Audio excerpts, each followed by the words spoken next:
And, Big Show, you got yourself into trouble. I love it. Did Big Show, you're not trusted anymore? I am shocked. Yeah, I don't know if we're on. Let me know we're on.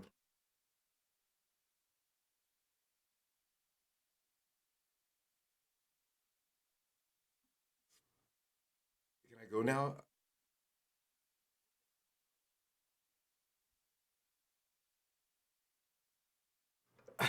As I mentioned earlier, the 49ers announced today that the team has waived 7 players. Move leaves the team with 1 punter, 4th-round draft pick Mitch Wishnowsky of Utah, and makes room for the signings of undrafted free agents. Wide receiver Steven Dunbar Jr. The 49ers initially signed Dunbar as an undrafted free agent out of Houston in 2018. He was promoted to the active roster on December 26, 2018. Steven Dunbar is one of those guys that everybody wanted to see succeed. Why? Because he's a tall guy. All right. So, but actually, a lot of us who were watching and know what Kyle likes. And I'm not saying you don't. There's some of us that don't, but there are some of us that do. Kyle doesn't care how tall you are. You need to be able to run routes. You need to be able to catch the ball. And he even gave George Kittle a hard time about his routes. So poor Steven Dunbar, he just uses his size and athleticism. That's not going to cut it with Kyle. He gave him a good look, though, for the entire year. And also defensive back, Godwin Igwebuike.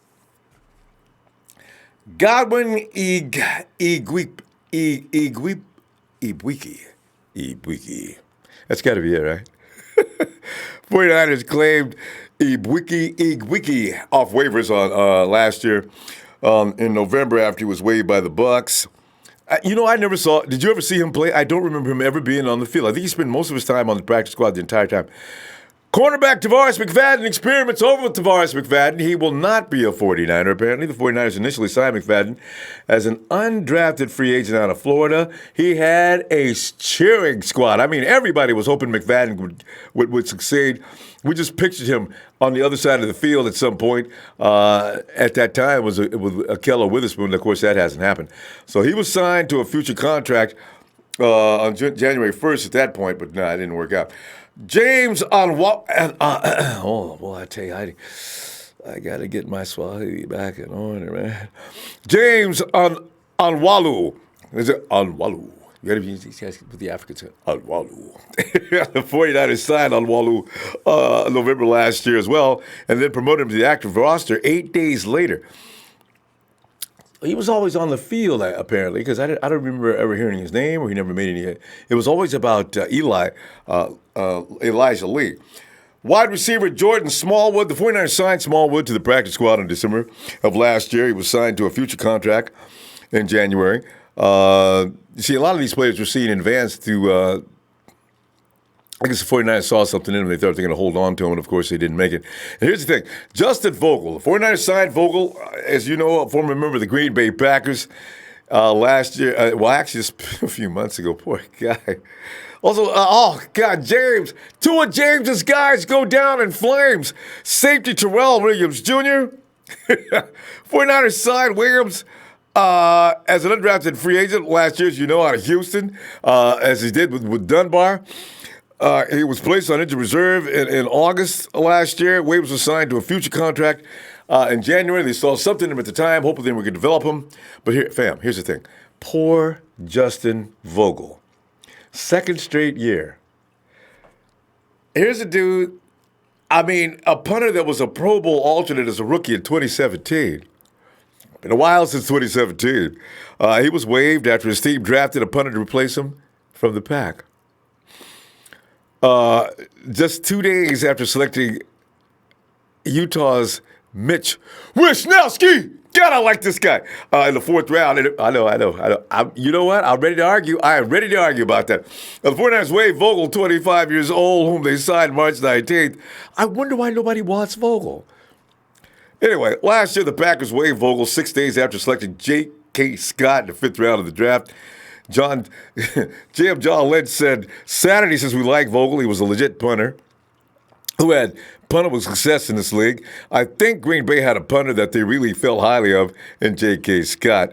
And so they drafted him in the 5th round, and Vogel was out of there, sat out for a year. And we had a void there. We signed Vogel. But we were hopeful that we could target Wishnowsky. I got to tell you, fam, I mean, during the day, everybody was complaining and crying about why in the heck did we sign a punter in the 4th round. I was like rolling with the sympathy and all, saying like, well, yeah, I don't know, fam, I feel bad about it. As I told you yesterday, a few hours later, I went and found out this dude, Wishnowsky. Who is he? Click. What? No, he didn't.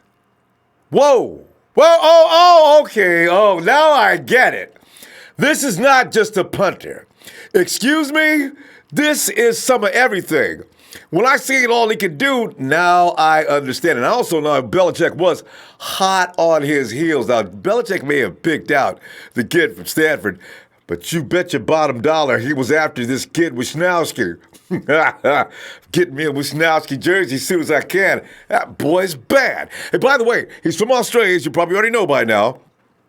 And I've been using the wrong jargon explaining who he is, what he is, and how he came about who he is.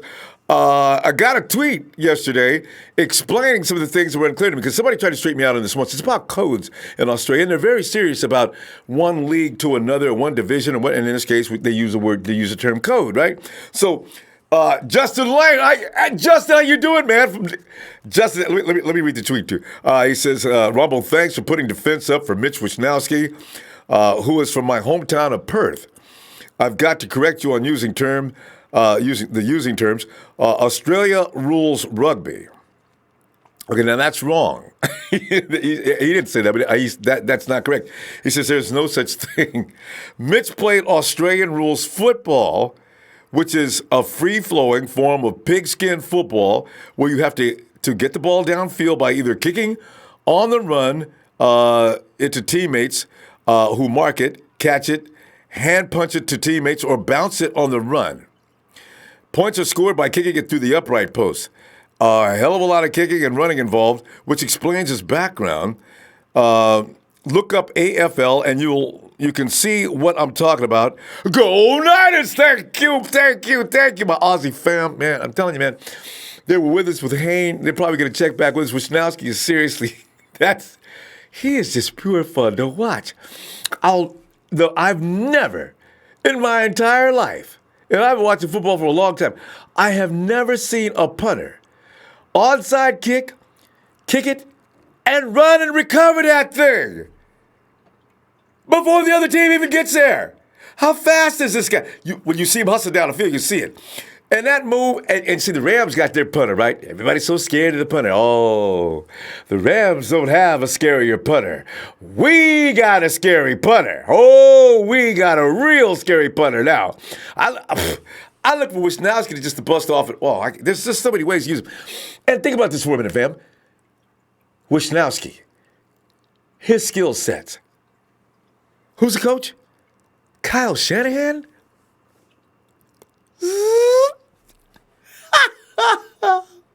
I'm loving this.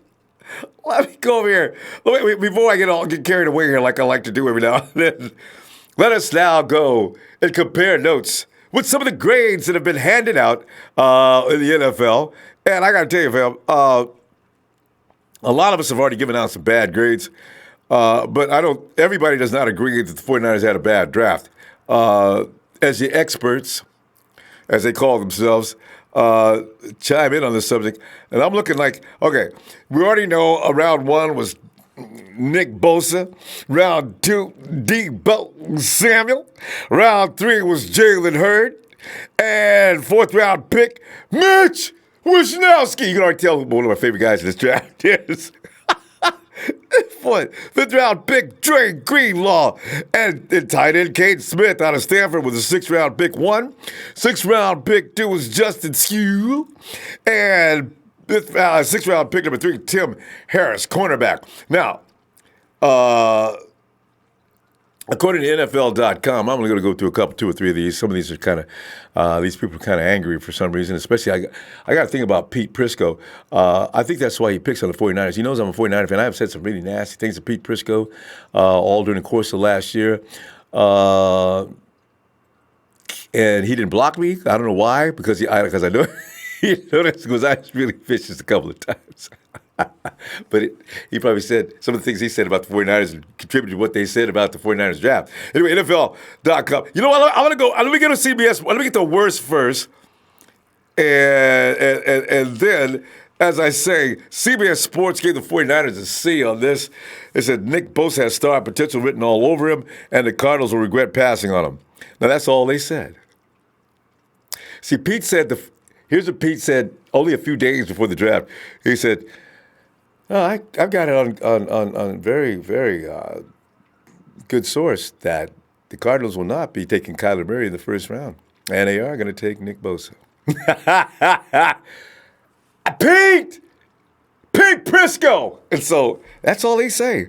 Sporting News gave us a C+. John Lynch started with a no-brainer pick of Bosa, the best overall talent in the draft, giving the 49ers a good base. He got creative with Samuel and Hurd, and Smith was good value late. This class pales in comparison to Lynch's recent work, however. So now let me go up here to some of the better grades. ESPN, if Garoppolo's healthy, this is a team that could make some noise in the NFC West.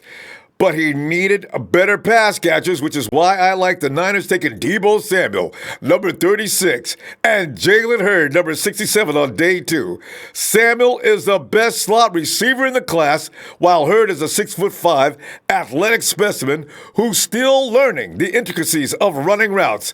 Add those receivers to a depth chart with Marquise Goodwin, Dante Pettis, and you like that upside. Don't forget Tevin Coleman, who was a nice free agent signing. Booyah! Yeah! Ha!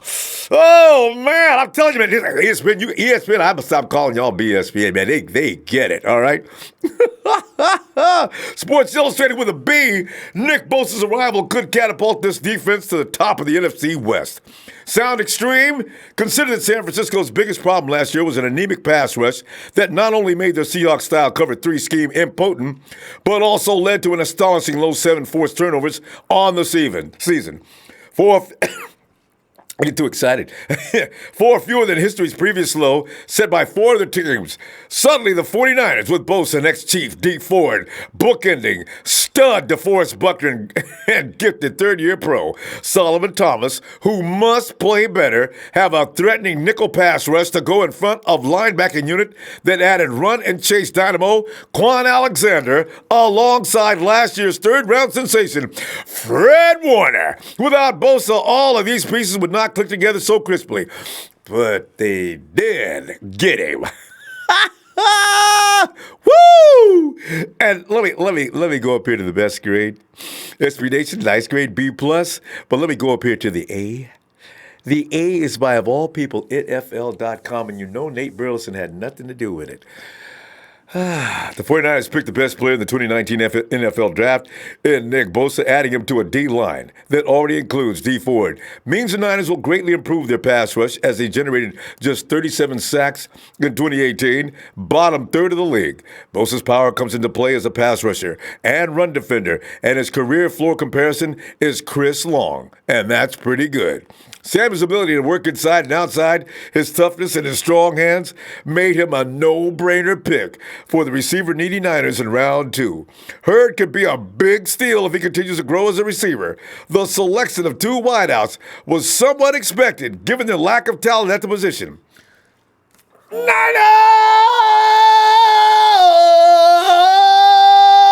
Let's go, go, go, go, go! God! Can't wait to get into the season. Whoo! God. Hey. Oh, by the way, let me, just in case, this is going to come up to be a pain in the neck, as it does every year. Fam, there's been number changes. They gave Nick Bosa 97 as soon as we got rid of, what's his name, to Denver. Immediately, here comes the name. Dakota Watson. And D Ford, he's going to get his 55. Peter Talmapinu. Talmapinu is the biggest mystery to me on the team. He must be good enough. The 49ers have not even thought about cutting him in any one of their cuts. Are they going to finally let him play this year? Peter will be wearing number 50. Debo will be wearing the 1-9. And Jalen Hurd will be wearing number 17. But all rookie numbers are subject to change, except for probably a couple of them. I doubt they change. Bosa's probably to keep that 97. And what are the rookie we got here? Debo. I can't imagine what Debo and Hurd are going to do. Or whatever numbers they're going to do. We'll see with that later. I don't want to get the choice because if it's me, I put the 1 on the Debo immediately because I want him to have every bit of success he had in school. Give him the 1 because if he was number 1 in the Gamecocks, he could be number 1 for 49ers. Oh, God. Elias Lopez, what's up, fam? Pete Gorman, what up, fam? Omar Munoz. Hey, Omar. Hey, local 49ers fan, let's get ready to rumble. See what he did with the word rumble. Okay. Is Miss Itch here today? JJ, man, I'm watching you, man, because you'll never get me again, I'm telling you. That's a bad, but dude, it's terrible. Celestial Scripture says D front is going to be vicious. D backs are going to be eaten this year. Richard Sherman back at 100%. We got a defensive leader, and now the defense TO lead. Oh, can you imagine how many turnovers? We got to start. We'll wait till preseason to get a real good picture of what we have here as far as turnovers. It's going to be a great year. Celestial Scripture, I do agree. Tongan Man 78, what's up, fam? Yeah. And all he also wants to say, what's up to my Niner faithful, Niners Empire? Zeke the third. Did you see that tweet I sent you? That video of that punter when he's talking to that reporter? I'm gonna go check that out, fam. Today I haven't checked all my tweets. Joshua Woodard. Thanks, Joshua. Downey, Montana, 49er. Yeah. Sup, bro? It's just Ronbo Sports. Bang, bang, Niner gang. Hey, he says, hey, Kenny, Ronbo will tell you Big Show Pettis will be number 1 receiver this year. Tell Big Show Pettis will be number 1. Big Show, yeah, Pettis is going to be the number 1 receiver this year. You know, Big Show, man, you got to be careful with some of the things. You know, you like I saw you get called out about the situation in Arizona. I thought that was pretty funny. It's always fun to catch Big Show in the wrong. You can't. Poppy Pablo, XXS, let's bleep and go, Niners! Bleed red and PP gold. What's up, Empire? Let's get popping. And speaking of which, don't forget to stock up on your popcorn for this year, fam. I'm telling you, it's going to get ridiculous. Oh, to refresh, the creative choices in this draft is a strong indication that Shanahan is going to have his way with the offense. I believe we will have a top 5 offense, and options are endless. Jerry Fresh, I'm telling you, what you just said is just, you cannot give this guy Shanahan that many options and ways he can maneuver. My God, I can't wait till that brain of his starts smoking on what he's got now. Jack Delmar Jr., go Niners for life. We will win games this year. Signed lots of good players. What's up? You know. Clavis Miller says, South Carolina, let's go. Debo! Yes! Poppy Pablo XXXX. We got 11 undrafted free agents coming to the Niners. They look nice, too. You know, it's going to be interesting to see. This team is going to be so hard to make. But here's the bottom line, fam. What I love the most is everybody on this team. We got about 4 or 5 guys: Richard Sherman, Jimmy G, DeForest Buckner, probably Verrett to some degree, Joe Staley, of course, Mike McGlinchey, Dante Pettis. You know, you can get to the guys that are untouchable between now and the 53 cut down. But the rest of them dudes out there, Quan Alexander's going to be with us, of course. And Fred Warner, I doubt very seriously whether he has to be concerned about his job. But you can go down to that lineup. You can see every position is up for grabs. Malcolm Smith, don't come in half-stepping this year, man. You will be excused. We got a couple of linebackers. We'll just put them in there. Hey, let me get Ford Buckner Bosa will be called the City Sackmasters. Get ready. Lawrence Barker, what's up, fam? Thank you for the contribution, fam. Appreciate it so much. Wait, I done hollered myself in the tickling sensation down in the chest. It's not funny, though. Gotta get overexcited, man. The 49ers is making me crazy, man. Hey, Will, would you come on here, please? Yo. Ronbo was cracking, dog. Oh, Will, man, I'm looking at the guys that got fooled out of here. Well, did you see anybody that you would like to call John and say, John, I believe you could hold on to Tarvarus, somebody? I mean, is there anybody that you really don't want to see leave?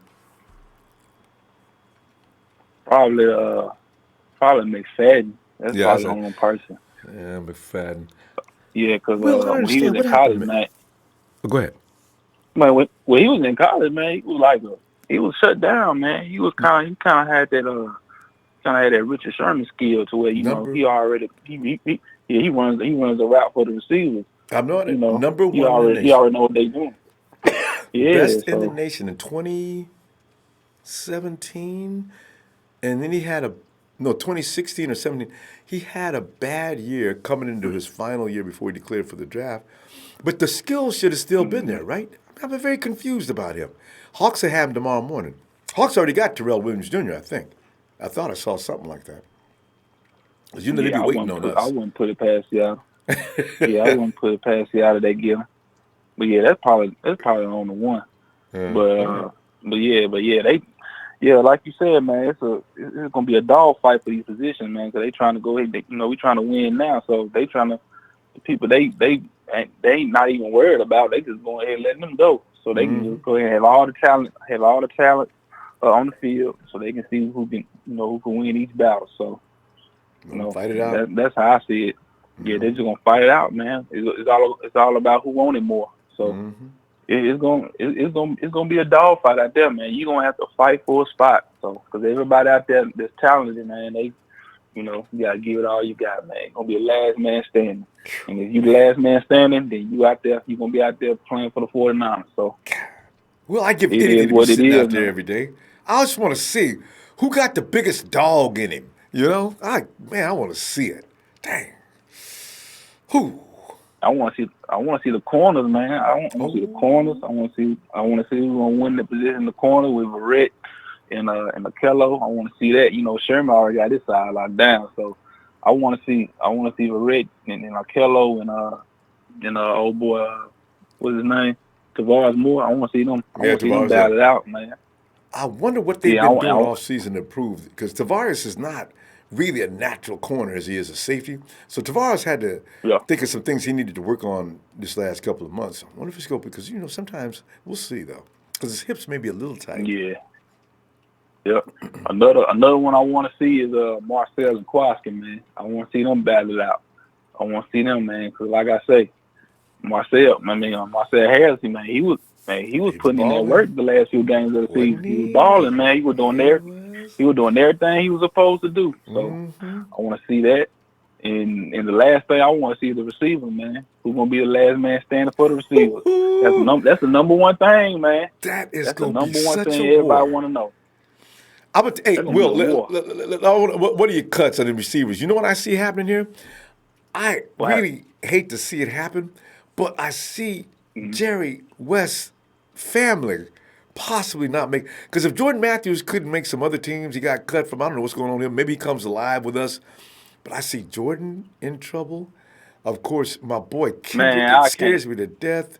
Richie James, Trent Taylor. Nah, I can't see Jordan Matthews going, man, because he a red zone threat. He was 16 for 22 in the red zone. Okay, you can't make that. Take him off the list. You can't make that up, man. I know, but you can't fake 22 times 16 out of 22 either. All right. Yeah. I don't Can't keep know, it man. 6, It ought Will. to. Can't keep it. Okay, who's your I know. 6? Oh man, See? I know folks gonna hate me on this, but it is what it is. I don't care. Marquise. If Marquise can stay healthy, man. Marquise, Pettis, that's 2. Debo, that's 3. 3. You got to Crap. keep Pettis. I mean, you may as well say Pettis right now. That's 4. Y'all already said Pettis. You already said Pettis? Oh, good. Yeah, Marquise, Pettis, Debo. I think Jalen Hurd gonna make it. That's 4. Got to. I think Bourne. Well, no, I'm gonna say Taylor, because Wes Welker gonna get that boy right. Cause I know, right? You know, they kind of like That's 5. You got one more. Damn. I did what you just did. I was all night. Because pretty much everything you got, because I've always been a Marquise fan, right? You got to keep the speed demon anyway. Who's the 6th man? You got Richie James still there. They just picked up. Didn't they just pick up another wide receiver in free agency? But that free agent. Yeah. Matthews. Yeah, Matthews. That's gonna be the 6th one. Just because. We didn't mention Matthews yet. Yeah, you're right. Yeah. Just because of his record on in the red zone, 16 for 22. Man, 16 for 22, man, that's good, man. I mean, that is. If it was 10 for 22, then nah. But he's 16, man. 16 ain't far from 22. So that'll be way mine. over 500. So yeah. That'll be mine, man. All right. But the thing about Richard James, though, man, you can use him for the special teams. That's why it's such a head scratcher, because you need to use him for the special teams, because he balled out against that Seattle game, man, when he ran that kickoff back. So that's the head scratcher right there. So you want to keep Richard James for special teams, or just let him go. I mean, I don't know. It's a head scratcher, man. Kyle will give him equal opportunity. I'm sure of it.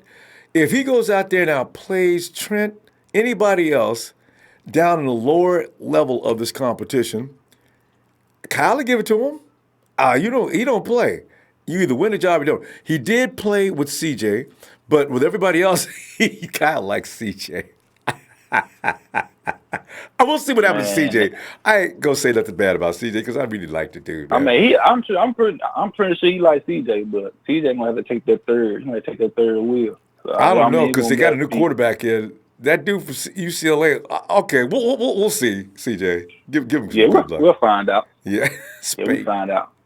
But yeah, man, overall, man, I'm liking this year, man. I'm looking forward to it. This is no excuses, man. Solid, you got all the pieces you need. Go ahead and make it happen. Kyle Shanahan, you got all the pieces you need. Let's go ahead and make it happen, man.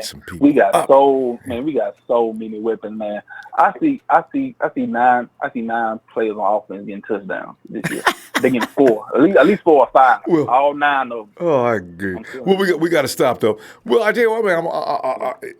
Something may happen in the week. I always say I'm gonna give it some rest a minute. But if something happened tomorrow, I know I'm gonna be back. But anyway, fam, I'll see you somewhere between now and Friday. All right. All right, man. Y'all already know what it is, man. Not the Empire, man. Fuck Rudy.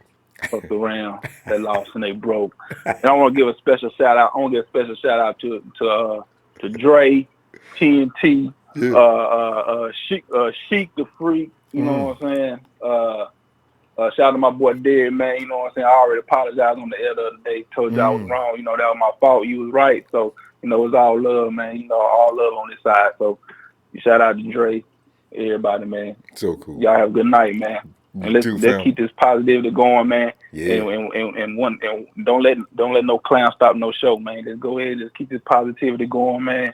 And let's get this forward. Now, y'all think about it, man. The 49er locker room is full of love. Yeah. Let all the 49er fans be out here full of love. You know what I'm saying? Let's do it. I will. Have a good night, fam. All right, man. Yeah. Hey, Dustin. Come on there, Dustin. What's up, Ronbo? Dustin, man, I'm getting crazy because I'm looking. I got the rookies that they brought in for weapons. I'm looking at last year's weapons, Dustin. I see the 7 guys they got rid of. Dustin, they may have to get rid of a few more. In fact, if you had to add some names to that list, Dustin, would you put Malcolm Smith's name on there? I gotta stop picking on Malcolm Smith. Horrible. They love Malcolm. He ain't going nowhere. That's what scares me the most. Malcolm's going to take up a roster spot. Dustin, we're probably going to lose somebody because Malcolm's going to be hanging in there. And 2 weeks in the season, Malcolm Smith is out. And it appears he's going to be out for the season with that tweaked hamstring that he hurt last year. And then somebody's going to say, nobody knows why the 49ers continue to carry Malcolm Smith after a year of 3 years. Hey, Dustin, has he been with us 2 years or 3? This is his 3rd year. 3. Yeah, this is 3rd year. God. Malcolm? Chest was the first year. Or I know he got hurt. You know, he tore his chest. But first off, took out a pec. First off, Ronbo, my name is Mapu now. Mapu. All right. Yeah. Wait. I had to get you, man. I almost got you, bro. I blame that on Jersey Joe. Mapu, that was you. Yeah. You got to get some powder I told for that. you it wasn't me, Ronbo. I told you it wasn't me. It's just like you, Jersey Joe. You're always doing me up. Mapu, man, you got to get some powder for that, man. Shout out to Jersey Joe, man. Gave me the inspiration, bro. Well, y'all ain't right, man. I'm telling you, man, you be setting the dude up. up. You know what, bro? Everybody was serious last night. So I was like, man, you know what, man? Let me end the Ronbo with a laugh, man. That worked, man. Because after we got off, I was still laughing, man. I started writing that down. I'm gonna save all these. Mapu and Jersey and his auntie, you know. I sung happy birthday to her. At least you didn't have me ask me to sing happy birthday to Miss Itchin. Man, she don't need no baby powder after that. She just need to sing it. Hey, but Mapu, seriously, man, let's get back to this. We got well, looking at the weaponry Jimmy's got, the draft votes are high pretty much across the board, except for, of course, CBS Sport, who doesn't know what they're talking about, and didn't say but one sentence because they're all pissed off because nothing happened like they predicted. What are your grades this year for the 49er draft? Look, I told this after this whole bulky thing, anybody who come in the job after bulky, man, I'm going to give them my A. I don't give a fuck, man. I was tired of that dude. I just wanted them out, and whatever they gotta do, if that's their guys, we're gonna have to ride with them. You know what I mean? But you don't appreciate it's how hard I work to try to get that team back in order. Now I have to sit back and listen to this. I don't even watch football anymore because of you guys getting on my ass every time I turn on the television. I don't have to take this crap. Man, Trey, all the money we gave you, man, you still never go buy Ricola, bro. Come on now. I know, Trey had 30,000 draft picks every year, and he'd bring home all this garbage, and he had money. I mean, the 49ers, when Kyle and John got there, they probably couldn't believe the amount of money they had to spend. I'm telling you, man, Trent needs his, God. Anyway. I'm happy either way. Either way, I'm good. Yeah.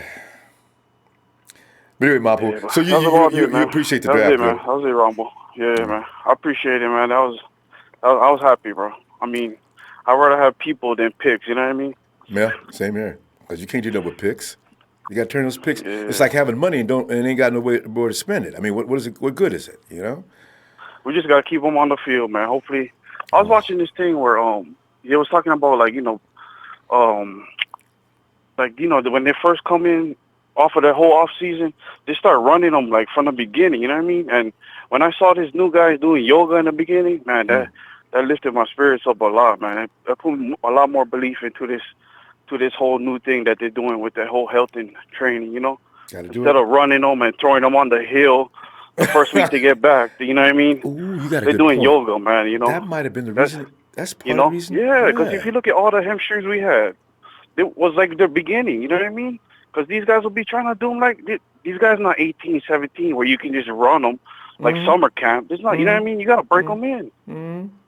And Jerry Rice out there running that hill may not be a good idea for everybody. You know, because Jerry ain't got to come in and explode off them hamstrings. Jerry was working during the off season. He kept in shape. He was doing the stretching that he needed to do. These young cats, they're not doing that. But now that they're trying to instill them in these young guys, you know what I mean? We're just moving up, yo. And Dustin, Brick man, by you know, brick, man. anybody that doesn't know that you need to stretch out fully, you should have learned that in junior high school. Remember how they used to make us stretch? Yeah. Even junior high school, no matter what sport you played, the emphasis was on kinesiology. The coach would have you over there stretching. If you was BSing, he'd make you work on it harder. And I learned my lesson in track and field. First time I ever pulled a hamstring, that was a pain I could not believe. I was religious about stretching after that. Oh, You know how it is, man. Once you get somewhere, you know, you think you made it, you start getting complacent, you start Yep. kicking back. I'm in the league already, bro. Yeah. I'm getting paid. I ain't got to do all this extra shit. You know, and it costs you in the end. That's right. And and So- that shows a lack of passion too. If I detected that, if I'm a Yeah. coach or anything like that, I detect that attitude, somebody will get cut.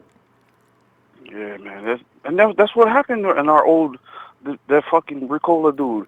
Now everybody's showing up on off season, you know, trying to get in that stretching and all that extra shit. So, man, we're going up here from, you know, just everybody calm down. I know y'all take the draft serious. It's not that serious, y'all. You know what I mean? Calm down. Those are We the gotta additions. support these. They're already on the team. Is it? we gotta support them, y'all. That's it. That's it. Those guys are just icing on the cake. And a lot of those guys won't be able to seriously contribute until next year. There'll be a couple of standouts. You figure Debo's definitely going to contribute this year. Hurd is most likely going to be used a lot this year. Who else we got offensively? The punter, your favorite guy. Oh, my.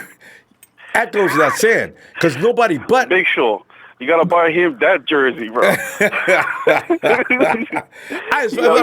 even know. That jersey, I wasn't even thinking defense. I was thinking offense. But yeah, man, do you know that there's rumblings going on around the league already? That's your rookie of the year. I can't wait till they cut that dude loose, man. I hope he takes it easy in preseason, though. But I say, hey, look, you already made the team, and we don't want you walking around talking to anybody like that. Be careful. Just take it easy. Just take the legs in. Just take early legs in. Get your warm up in and pull out, bro. That's all you gotta do. Him and D Ford coming off of opposite ends. My Lord, I can't wait to see that. Boy, wait till I wish we were playing the Rams I hope first. Peter step up.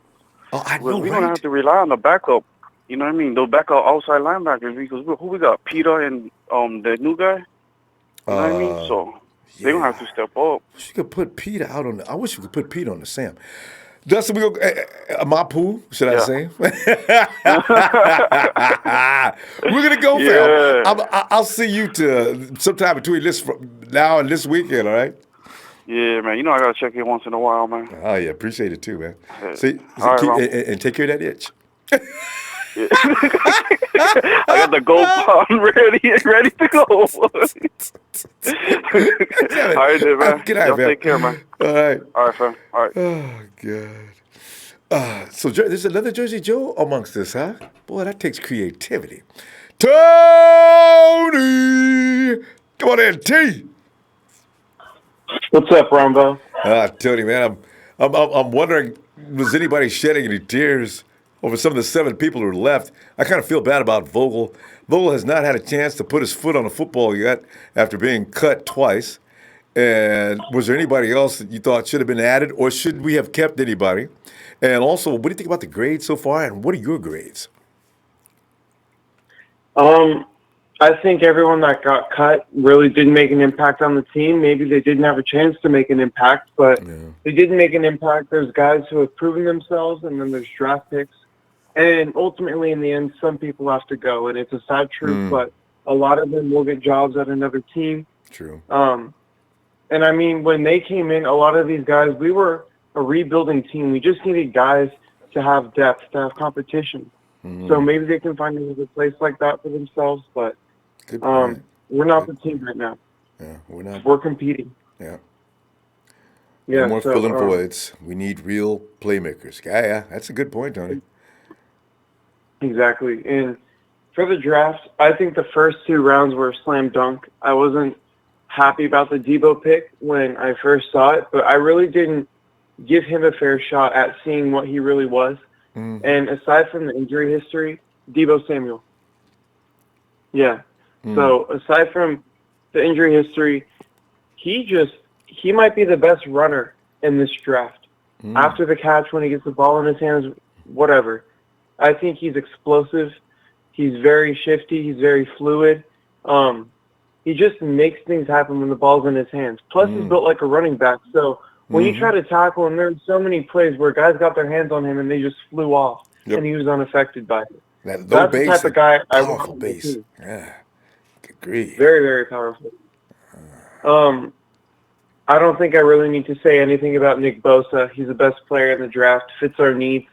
So he's going to be a cornerstone player. And, so on to Jalen Hurd. It's an interesting pick. I probably wouldn't have drafted him that high, but he has a really low floor but an incredibly high ceiling.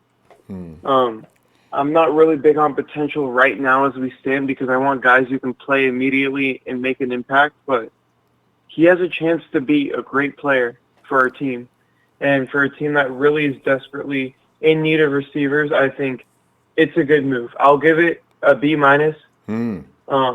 only because I feel like we could have taken him later.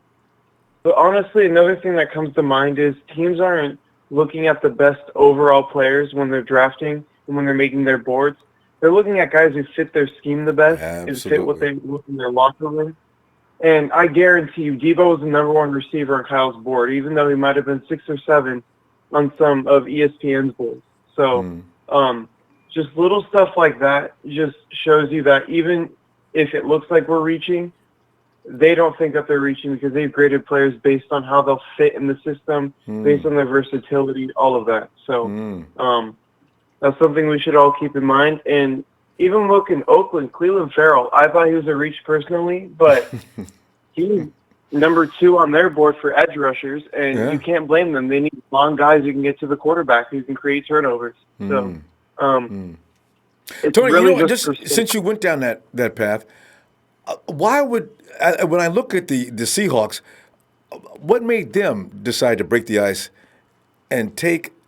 You're losing Doug Baldwin, and now you're going to have to maybe further depend on DK Metcalf. Even though I love that guy, they're going to have to depend on DK Metcalf probably a little bit more than they probably should. What do you think? Because we were talking about scheme fits. Yeah.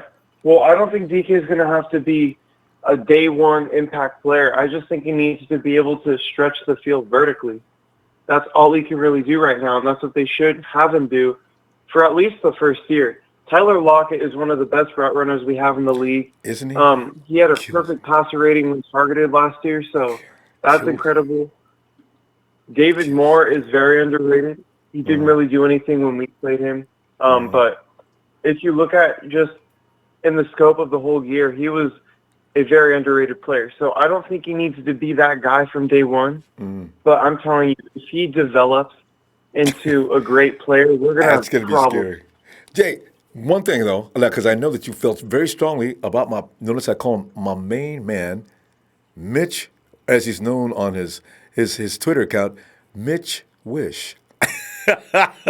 Tony, I know you felt very strongly about that being a wasted pick. It was outrageous as far as you were concerned. Have you had a change of heart on that? Or are you still very upset about that pick? I never thought it was a wasted pick. I just didn't see the point in taking a punter that early. I think looking at him, he ran a 4.640 at the combine.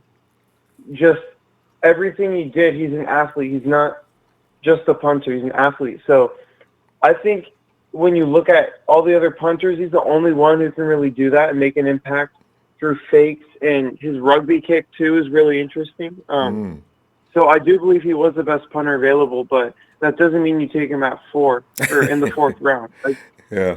Amani Uruwari was still on the board. I would have taken him over Tim Harris any day of the week. Who? And then Tim Harris, the guy we drafted out of Virginia. They're similar players, except Amani's a lot more refined and a lot better. So I would have taken him there and then possibly used my 5th round pick to get back up into the 4th round to pick Mitch if I really wanted to.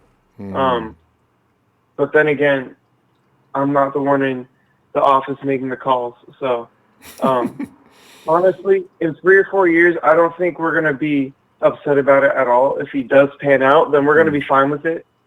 Because the difference between a 4th and a 5th round pick, in this draft it was big, but overall in all drafts, I wouldn't say it's a big difference. So, all right. I'm just excited. That's all the time we got. But your overall grade, I hear you mention a B at one point when you said that about Jalen Hurd. But overall, are you giving it a B, or what are you giving? I'll give it an 83.4, just on the cusp of a B, but it's a B minus, just because we reached so many guys.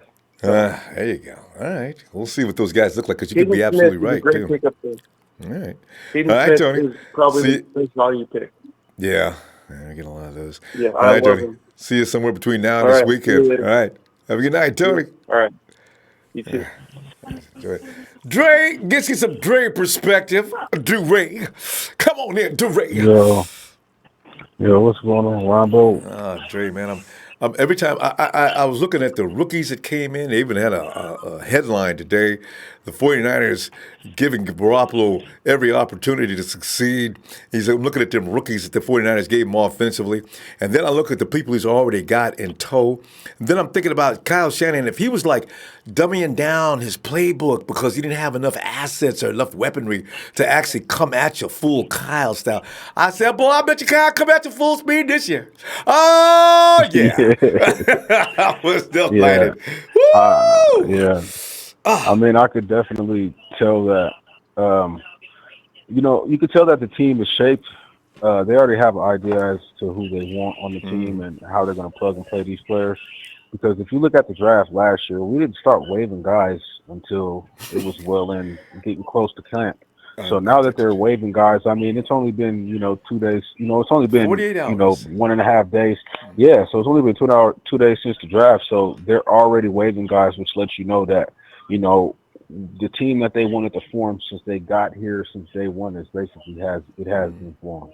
And basically telling, y'all ain't got no chance, so we're going to let you go ahead and see if you can find a job early. And we're doing you a favor because now's a good time to go out there and get in a job. Right, most definitely. And there was an article written about Dre Greenlaw that shows to his character. When he was a freshman at Arkansas, he was at a kegger party. I guess some guy had slipped something into this young lady's drink, and he tried to take her out of the party. And Dre ran up on the guy and told him, "You ain't taking her nowhere." I guess Dre had been watching this dude and seeing what he was doing. Yeah. And the mother of the girl personally thanked Dre Greenlaw for saving her daughter's life. That's the article. I Yeah. saw that article. I didn't read it. Yeah, That's what it was about. Bro. Yeah, bro. That's the type of guys that we want in our locker room. Yeah, man. now that's a Most character, definitely. dude. Stand up, man. Yeah, Because Dre, that man. could have been your sister, my cousin, or something like that. Right. And we Most weren't there to definitely. take care of that, and he did. Yeah. Oh, I'm and impressed. he's been the team captain for the last 2 years. And he stayed in college for all 4 years. So he's definitely a developed player, man. That's going to come in with a pro mentality. Also, man, I hear a lot of people saying that Kendrick Bourne is going to get cut. You got to look at it like this. 2017, he had 16 receptions, 257 yards, 0 touchdowns. 2018, which was last year, he doubled in a half. He doubled in a half his receptions with 42 receptions.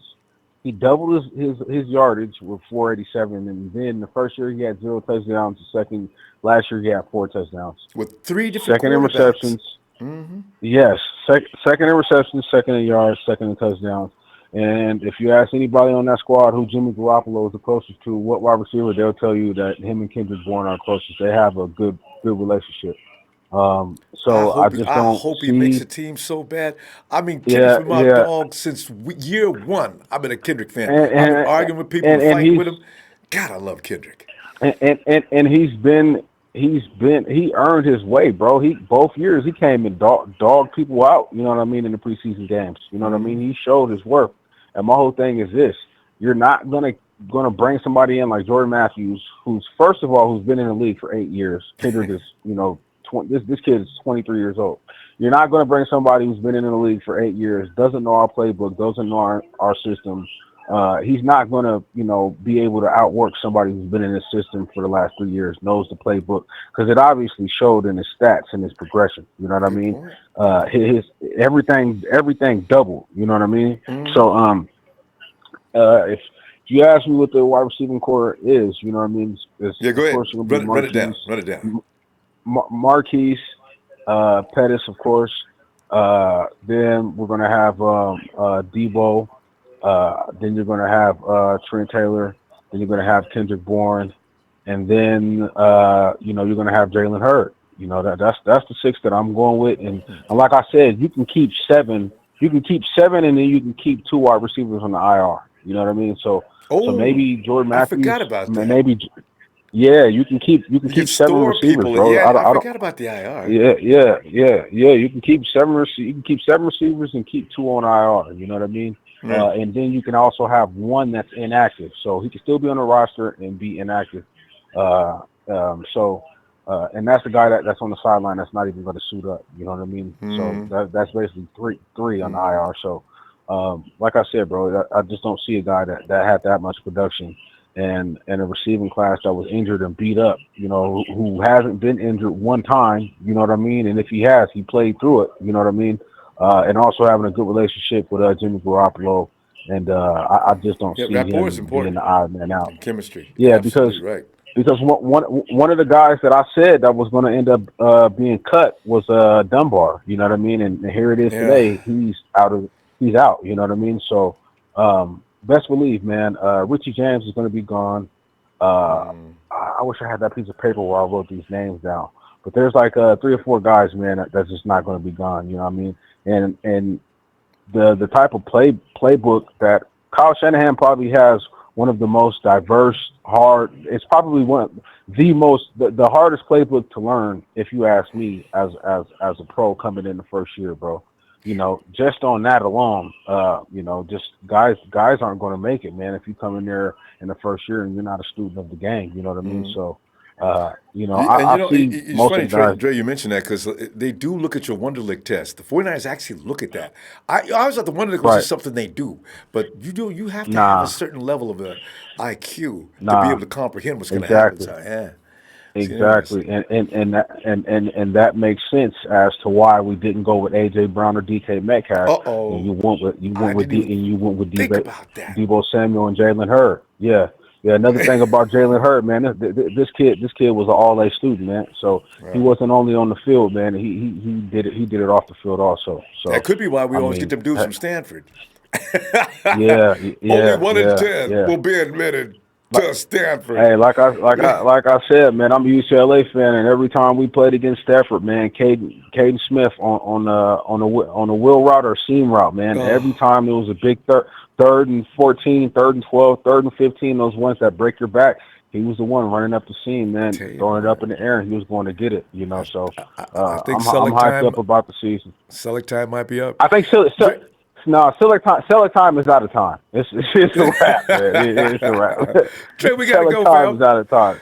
Always all right, pleasure. Man. Peace out to the shout out to the TNT fam. Shout out to Will. Shout out to Sheik. All my guys. You know what I'm saying? Be here since day one, man. Peace out, Ronbo. Appreciate you. Peace out, fam. See you later. All right. And speaking of guys that never get tired of working Ronbo, it looks like Jersey Joe. What's up, brother? I gotta apologize. I mean, I owe you an apology. I thought that was you with the clever, assembly of words, so I could run right into it. And it's Mapu.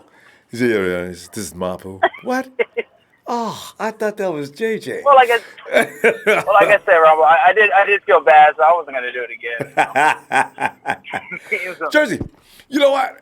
I tell you what, man. I'm looking at what they cut today, and just like Dre mentioned earlier, they didn't hesitate to give these guys their papers. I mean, early Monday, you guys come in and you tell me goodbye now. I wonder what they're feeling as they're walking to the car. And giving the locker key back to the guy at front and saying things like, I'm going to miss you guys, man. I can't believe. And then he gave me a chance to even continue. So now, were there any guys you wanted to keep? To be honest, I didn't even know about this until you guys said I was asleep all day. I tell you, if you look at some of the names. Who did we get rid of? I will say this. Can I get that list of names? You know what? If you look at the names, you're not going to know them. I didn't even know who they were, except for a couple of guys.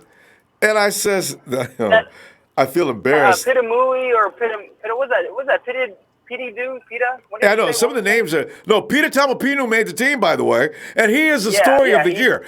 Peter's going to make the team. another year for now. Okay, anyway, we got rid of, I'll give you the names. Tarvarus McFadden is gone, Jersey. Godwin Igwebuike, he's gone. He was a defensive back. Steven Dunbar Jr., I know you know who he is. He's the big guy that everybody wanted to see him make the team last year. He will not be making the team this year. And Jordan, one last game, and they didn't put him in. Yeah, they just refused to put him in. Jordan Smallwood, he's out of here. And Justin Vogel, who's never had a fair chance. If his lawyer came into the 49ers front office, they'd have to put him back out there. Also, safety Terrell Williams Jr., very long and tall. He's been given his exit papers too. So, Robert, I have no clue who those are. Yeah, see, because these guys never made any appearances much, and you knew about them from last year in the beginning, but then they just disappeared into the woodwork, and we'll probably never see it again until last year when we finally were scraping rock bottom with players. Everybody's on the IR, and they started bringing guys in. So yeah,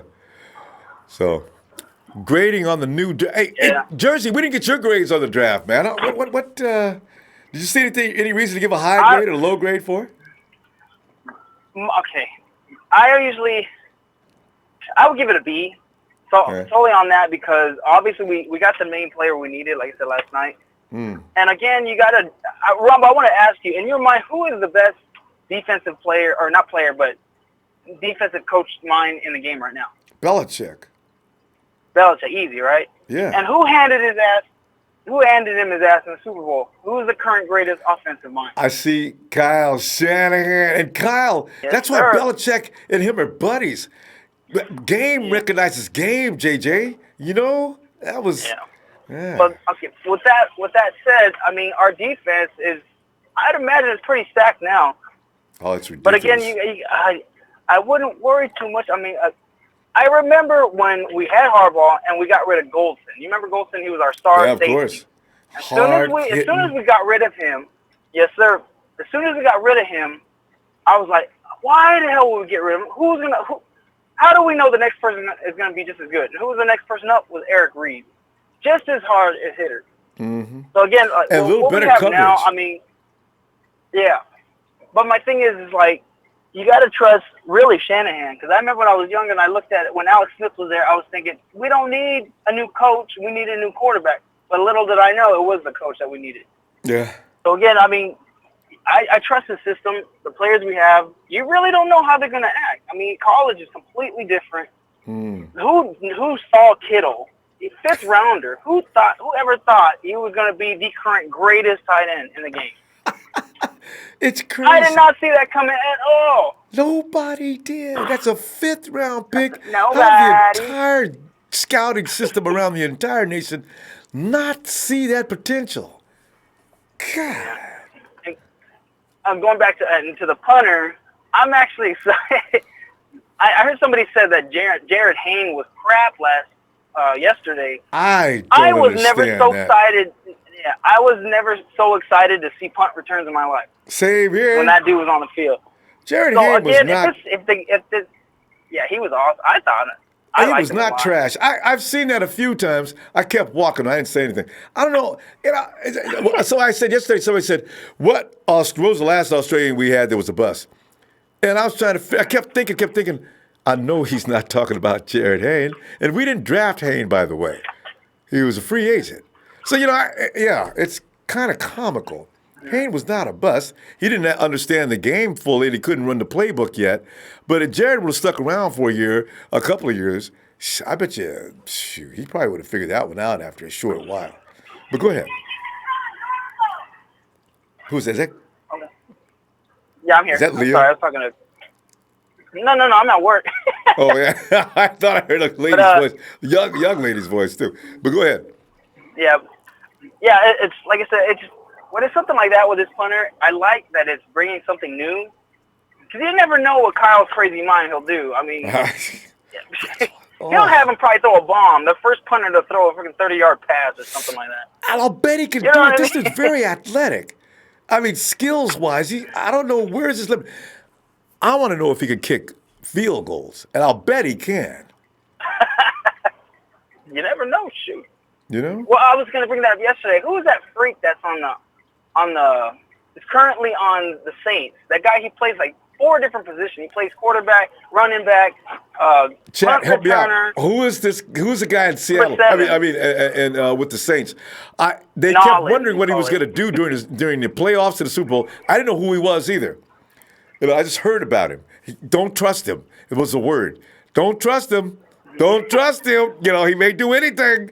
The Rams had a guy like that too, but he's not as good as the guy in Seattle. With the Saints. Our third pick is like that too. He's diverse like that. He could be. I heard he could be tight end, wide receiver, and running back. With Hurd. That's what they're saying. He could play those 3 positions too. So you got to trust Shanahan. Yeah. Oh yeah. Yeah. And that kind of versatility. His name is Hill. Oh, Hurd. Yeah, Taysom Hill. No, the guy we're talking about with the Saints. Was it Tyson? Yeah. Tyson. Race? Is that an R or a T? Tyson Hill. Yeah, that's the guy. Scary dude. Now we got a scary dude, JJ. Yeah. Woo! Yeah. But that's what I'm saying. Yeah, going back to what Dre was saying. Dre, I love you, man. But man, I kicked Born to the curb, dude. How is it? What we're talking about is that what I will say. He said Pettis is going to be your boy freaking Mapu. What? He said that. Good. Pettis is going to be our number 1 receiver. Why isn't it Bourne? I tell you, Jersey, gotta wait a minute. One very solid point Dre brought up. Kendrick's been with Jimmy now for going into 3rd year, right? So there is something about chemistry. These guys that are coming in, they're gonna have to develop quickly with Jimmy.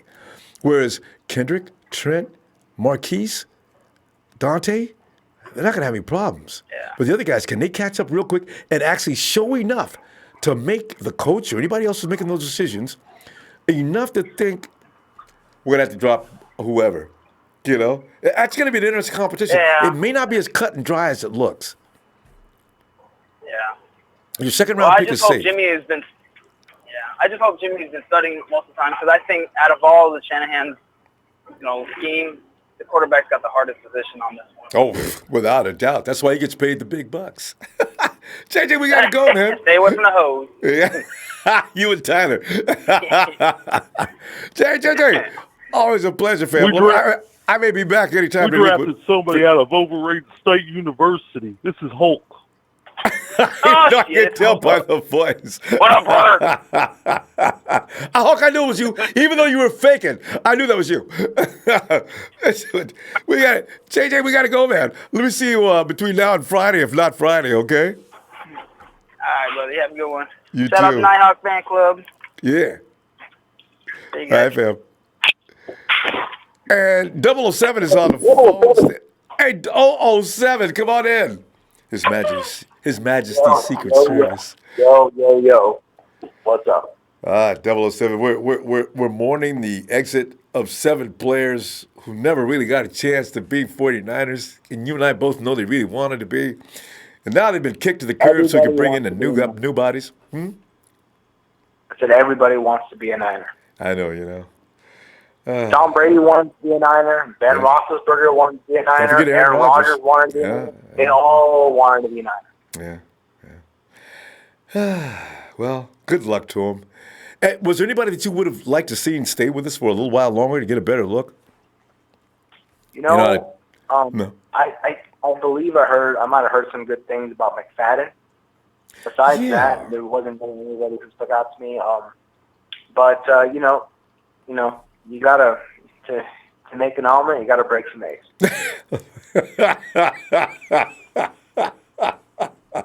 I mean, just 007. How'd you come up with that knowledge? That's pretty funny. I mean, I would have thought of a lot of things, but that one I wouldn't have came up with. That's freaky. I would have loved to take. I would love to have taken credit for that. That's not me. I know. It goes back, but I mean, the thing is, are you a chef or what? I mean, how did you? No, I'm just a big Batman fan. That came from the movie Batman. That's the movie that Jack Nicholson was in. Jack Nicholson, when he was a Joker, he said that goes back farther than that. That one goes way back. You have to Google that to find out where that started. That's how I remember it. Oh God. All right. Anyway, you're right. So there's going to be some suffering. That's the nature of the game. People are going to go on. At least they let them out early now so they can go out and pursue another position somewhere. But looking at the draft now, that's going to bring in all these guys, there's going to be people that are going to get cut again. And overall, give this draft, this is grades day, 007. Grades? Okay. Yeah. My grade for this draft, my very solid grade for the draft would be a B+.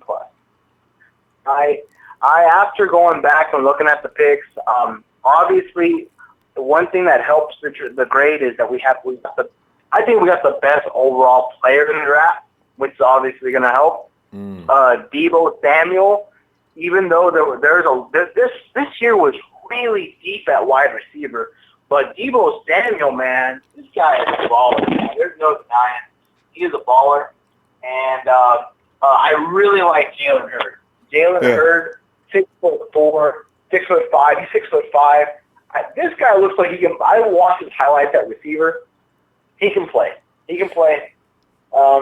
One thing about the draft, the punter situation, is really interesting thing that I heard John Lynch say. He said that Wishnowsky was not probably the best player available, but when we draft players, try to make our team. This is something that's, to me, is a little controversial because he's like, well, we don't know if the cornerbacks or safeties that we would have drafted there would have been able to beat out the ones we currently have. At the same time, I think, well, yeah, but at the same time, you could be getting a guy that's the next Richard Sherman or Cam Chancellor in the 4th round there. You had a lot of guys there like Gardner and Julian Love who, when I was looking back at these draft grades, people were saying that they were steals in the draft right there where they're at. So, I mean, I understand what they're saying as, like, we needed a punter. He's the best punter to come out in a while, so we're going to draft him. He would have been drafted in the 5th round. So, you know what I mean? But we'll just see. Like, that's something that I'm always about. I want to draft a player that I think can be special, and if he doesn't win the job, he's going to push the other guys in camp to become better players because this guy is no joke. He's out to win a starting job. So now you guys got to step your game up and take it to a new level, and that makes the team better. Competition makes the team better. But yeah, I give the draft a B+. I only have one question on that, though. If I bring in a player that I pretty much am sure he's not gonna step past the guys I've already got on the roster, you don't entertain the thought of maybe I should look at the next position at all?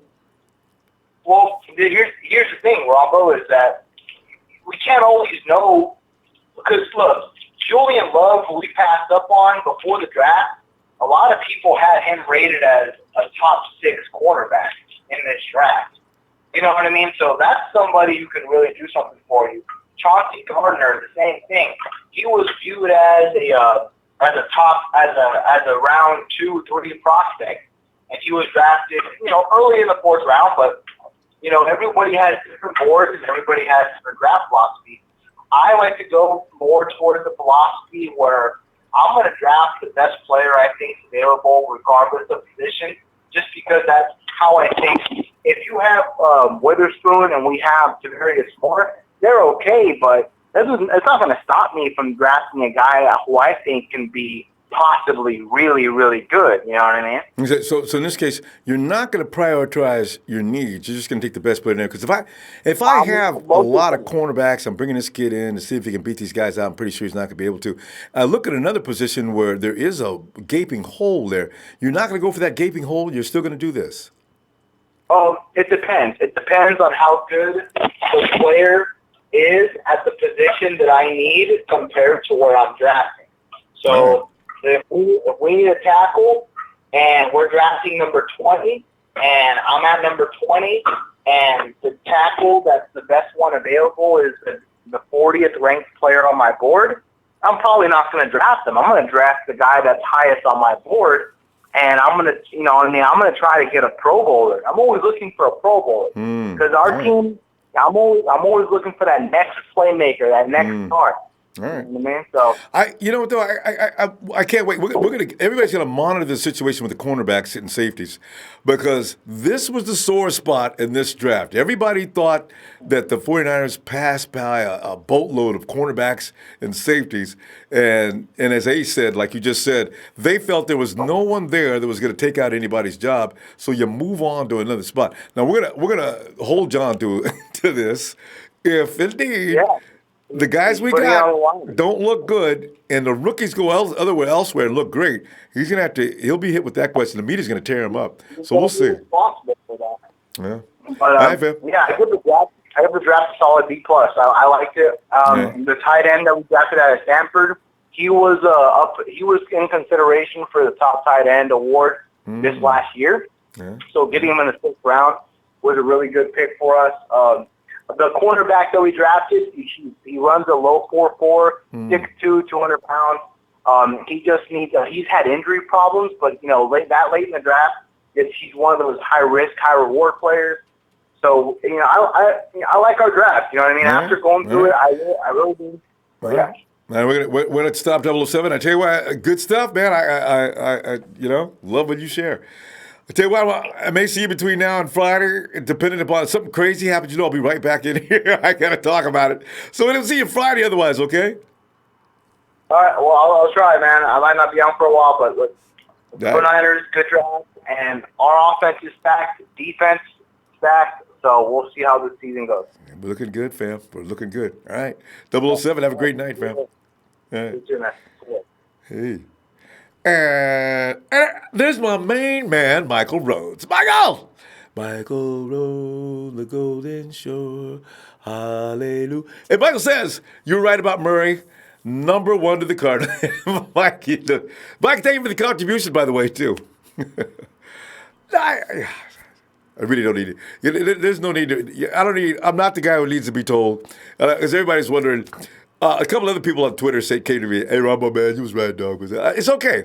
I don't need to be pat on the back on that. I could have been wrong. I mean, I was just lucky, possibly. But thanks. Robert Galvin says, oh, we got some more here? Oh, hey, Mike comes back a second time. About well, he goes on to say right about Nick Bosa as well. Thanks, Mike. I'll talk to you later. I saw your tweet. I'll get back to you. I was like rolling around with a chicken with his head I'd cut off for the last 24 hours anyway. And Robert Galvan. Niners need to waive Malcolm Smith. I got to tell you, Malcolm Smith put the block on Ronbo a while back. That's why I don't want to say nothing bad about him. He put the block on. The next thing you know, I'll be walking down the street. You that Ronbo dude? Who? And Malcolm Smith, what does he go, 245, 250? And an angry 245, 50 pounds? I said, Malcolm, you know what, though? I know how much you got paid this year. Go ahead and hit me. It's not only me that doesn't want you on this team. Would you please just quit? Bam. Damian Ling says, I want to see more Ronald Blair. Oh, we got such a rotation, fam. I want to see more Ronald Blair, Contavious Street, Elijah Lee this year. You're going to see a lot of Ronnie B, I'm pretty sure. Contavious Street, I can't wait to see what he looks like. We'll see what he looks like in preseason a lot, probably. Because they're not going to play a lot of the starters, I can tell you right now. They're going to do like the Rams did last year. Bubble wrap, few guys here. Yes, y'all going to be bubble wrapped. Don't say nothing. Just sit your butt down. And Michael comes back to say also, I was right about Cleveland Farrell. Because I told Michael, man, Cleveland Farrell is like a mid of the pack. He ain't going no higher than 15, Michael. So Mike says, no. Because Mike wanted us to trade down and get Cleveland Farrell. I thought I was going to pass out when he said it. Then I got up off the floor and I typed back to Mike, Cleveland Farrell may go mid-round. So Mike was right. Mike, congratulations. Mike was waiting for you to say it. Congratulations, Cleveland Farrell, to the Oakland Raiders. Number 4. Okay. Hey, Nino Jr. Nino. Fam, stop sleeping on KB. I love me some KB, Nino. I do not want to see him cut. I'm trying not to get my emotions into it because there's going to be some guys leaving in a little few weeks that's going to hurt feelings. I don't want to see Kendrick go nowhere. You know what's going to really kill me? If he does have to leave, him in another uniform, oh, some guys don't ever want to see that. Jerry Rice, when he went to Oakland, you know how I was traumatized. Oh, got to calm down. Hey, Kenny. Ronbo. The rebuild is over. Pretty much. You know, The rebuild is over. That's a good point. I mean, we're going to plug in players here and there, but as far as starting from scratch, that's over. That's done. We got, man, our secondary and our pass rush is our biggest need, man. We got that taken care of, in my opinion. So we're just worried about health. Kenny, I got to tell you though, and I know it sounds crazy, but I have a feeling if anything happens to Barrett or Sherman, I just have this sneaking suspicion that Akella will be fine. I don't know. I saw a lot from him going into the season. I think he gets it. He got a better coach now in Joe Woods. I got a feeling that's going to come together for us. Yeah. That's right. We got some new coach. That's one thing we can't forget, man. We got new coaches. We got new strength and conditioning coaches. So these injuries and all that stuff, man, hopefully they stay away from our team this year. But, yeah, I'm excited, man. One thing I keep thinking about on this Hurd signing, this wide receiver Hurd, is I bet you in the back of Kyle Shanahan's mind when he was looking at him on the board, he's going, man, we could draft this guy as a wide receiver, but he can also be right there ready to go if a running back, tight end, or wide receiver gets hurt. We could put him in any three of those positions. He's got versatility. He needs to put on a little more size for the tight end position because you can't put him out there and expect him to block a raging defensive end coming around the corner. But everything else, you're right. He can do it. Yep. I'm excited though, man. I'm excited for our defensive line. And Nick Bosa, we got the best player in this draft. I mean, it don't get no better. I tell you. It don't get no better. This defense it looks so electric that we're going to be as excited when the defense goes on the field as we are the offense. I didn't think that would probably ever happen, being that Kyle Shanahan's the offensive dude. But when you look at that defense now, you can't wait to see them maul and mangle up another team's offense. Yeah. If this guy Greenlaw pans out, it's going to be even better. I mean, we can get rid of Malcolm Smith. That's everybody's dream come true. And Kenny, we were just talking about the decisions and choices the 49ers make in these drafts. Everybody wanted Mack Wilson. Mack Wilson was like one of the golden boys in this draft. Even when we picked up Fred Warner, number 3, in the third round, he was probably not the linebacker that everybody was looking at. Some of these guys got a spotlight put on them, and people think that they're the only guys who can play football. And then we go ahead and get Fred Warner, who almost led the league in sack tackles. So could Greenlaw, as they stepped around Mack Wilson and a couple other guys, could he be this year's Fred Warner? Wouldn't that be special? That would be really special. That'd be awesome. Yeah, that would be diamond in the rough right there. So I hope he does. Yeah, I'm only looking at 3 losses this year. I'm looking at a loss to the Browns just because they are stacked with players. It is ridiculous. Even I have to admit, I'm scared. They have to be good. I mean, can you imagine Denzel Ward and Greedy Williams on the other side? I don't know how good Greedy's going to do his first year. Denzel Ward and Greedy Williams. Yeah, that's a lot of speed, a lot of good coverage. Especially man press. Yeah. But I'm saying we're that front line defense, Kenny. No, I'm just saying that front line defense, man. They're pretty good. They ought to, man. If you know what, they have so many good players on their team. If they don't make the Super Bowl, that their season was a loss. So, I mean, would you fire the coach? I'm going to say, Well, that's no. The Browns coach. I'm wondering how much pressure they are under because you know what, ESPN picks him as a candidate to deal with both Kansas City and Belichick and his Patriots. They have an all Madden team. They should be able to. Boy, we'll see. So I'm saying a loss to the Browns, the Ravens, and the Saints this year. Hey, you think the Ravens can beat us? Because the Ravens lost. They did a lot of bleeding. Lamar They're Jackson. just one of the teams I picked. Yeah. I think the Browns and Saints for sure. It could be somebody else, but Yeah, but no, you picked the Ravens for a reason. I mean, what makes you think the Ravens are going to be that potent, though? I'm just curious. Harbaugh, man. He's a good coach.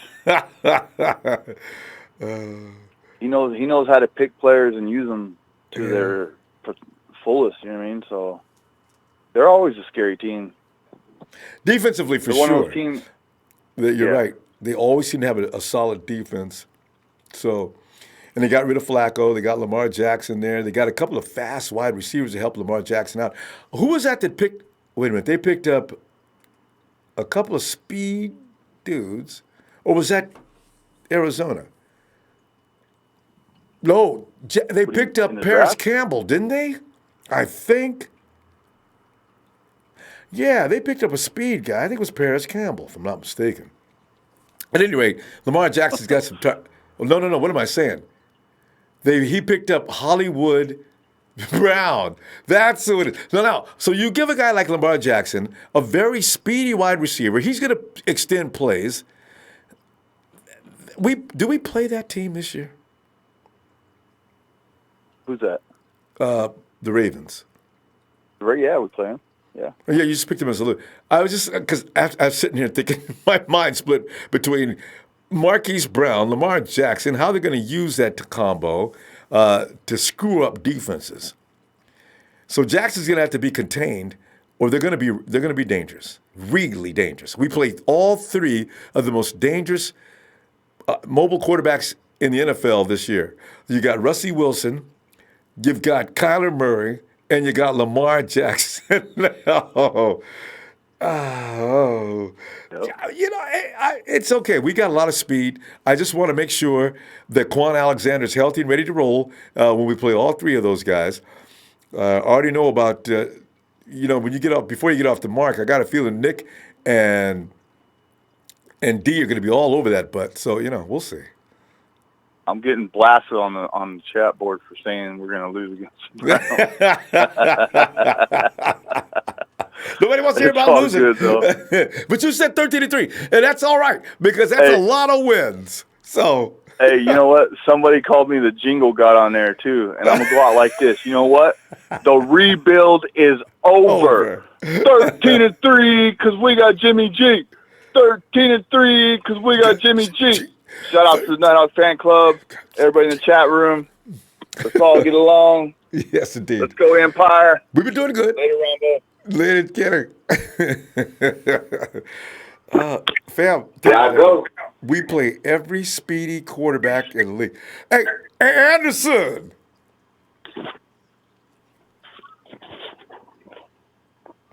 And a goal of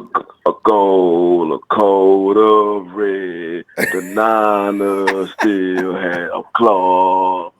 And Jimmy's is long, just like Tom and Bill. This year we fix the dethrone. What's up, Ronbo? I was just enjoying the music. I had to throw that in there. Shout out to the Lannisters, baby. Yeah, but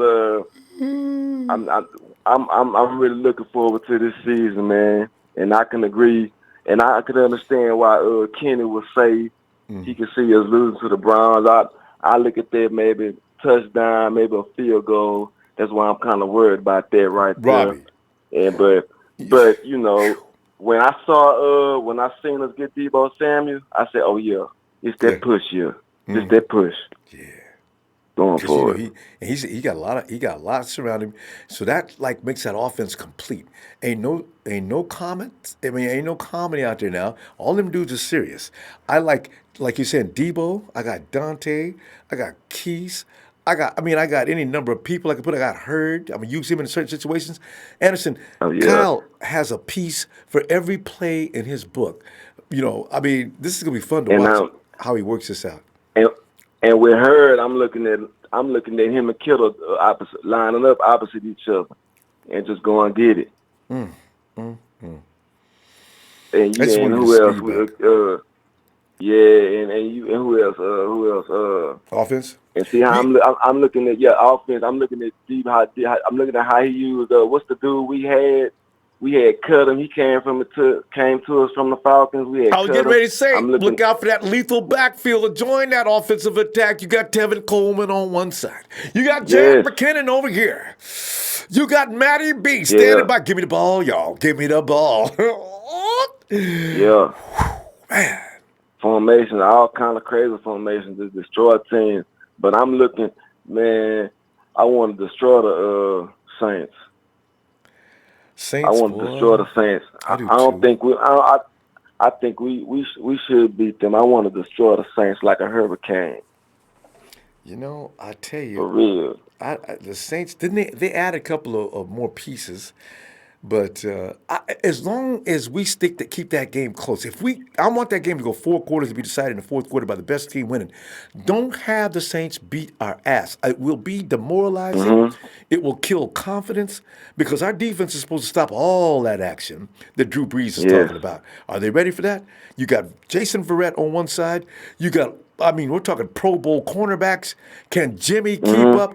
Can AC keep up? Because if we can contain that team, I don't believe there's any Yeah. OC in the league that can stop Kyle Shanahan. Not with all these weapons. Nah, that defense right there in the middle. If we can rush up that middle good, like I think we gonna be able to. Oh yeah, we should have it. We go run We the should wide have it, man. and then and with I agree with you with the Kilo. The boy is showing production. He showed Didn't he? production last year. I thought Yes, he he showed did. production.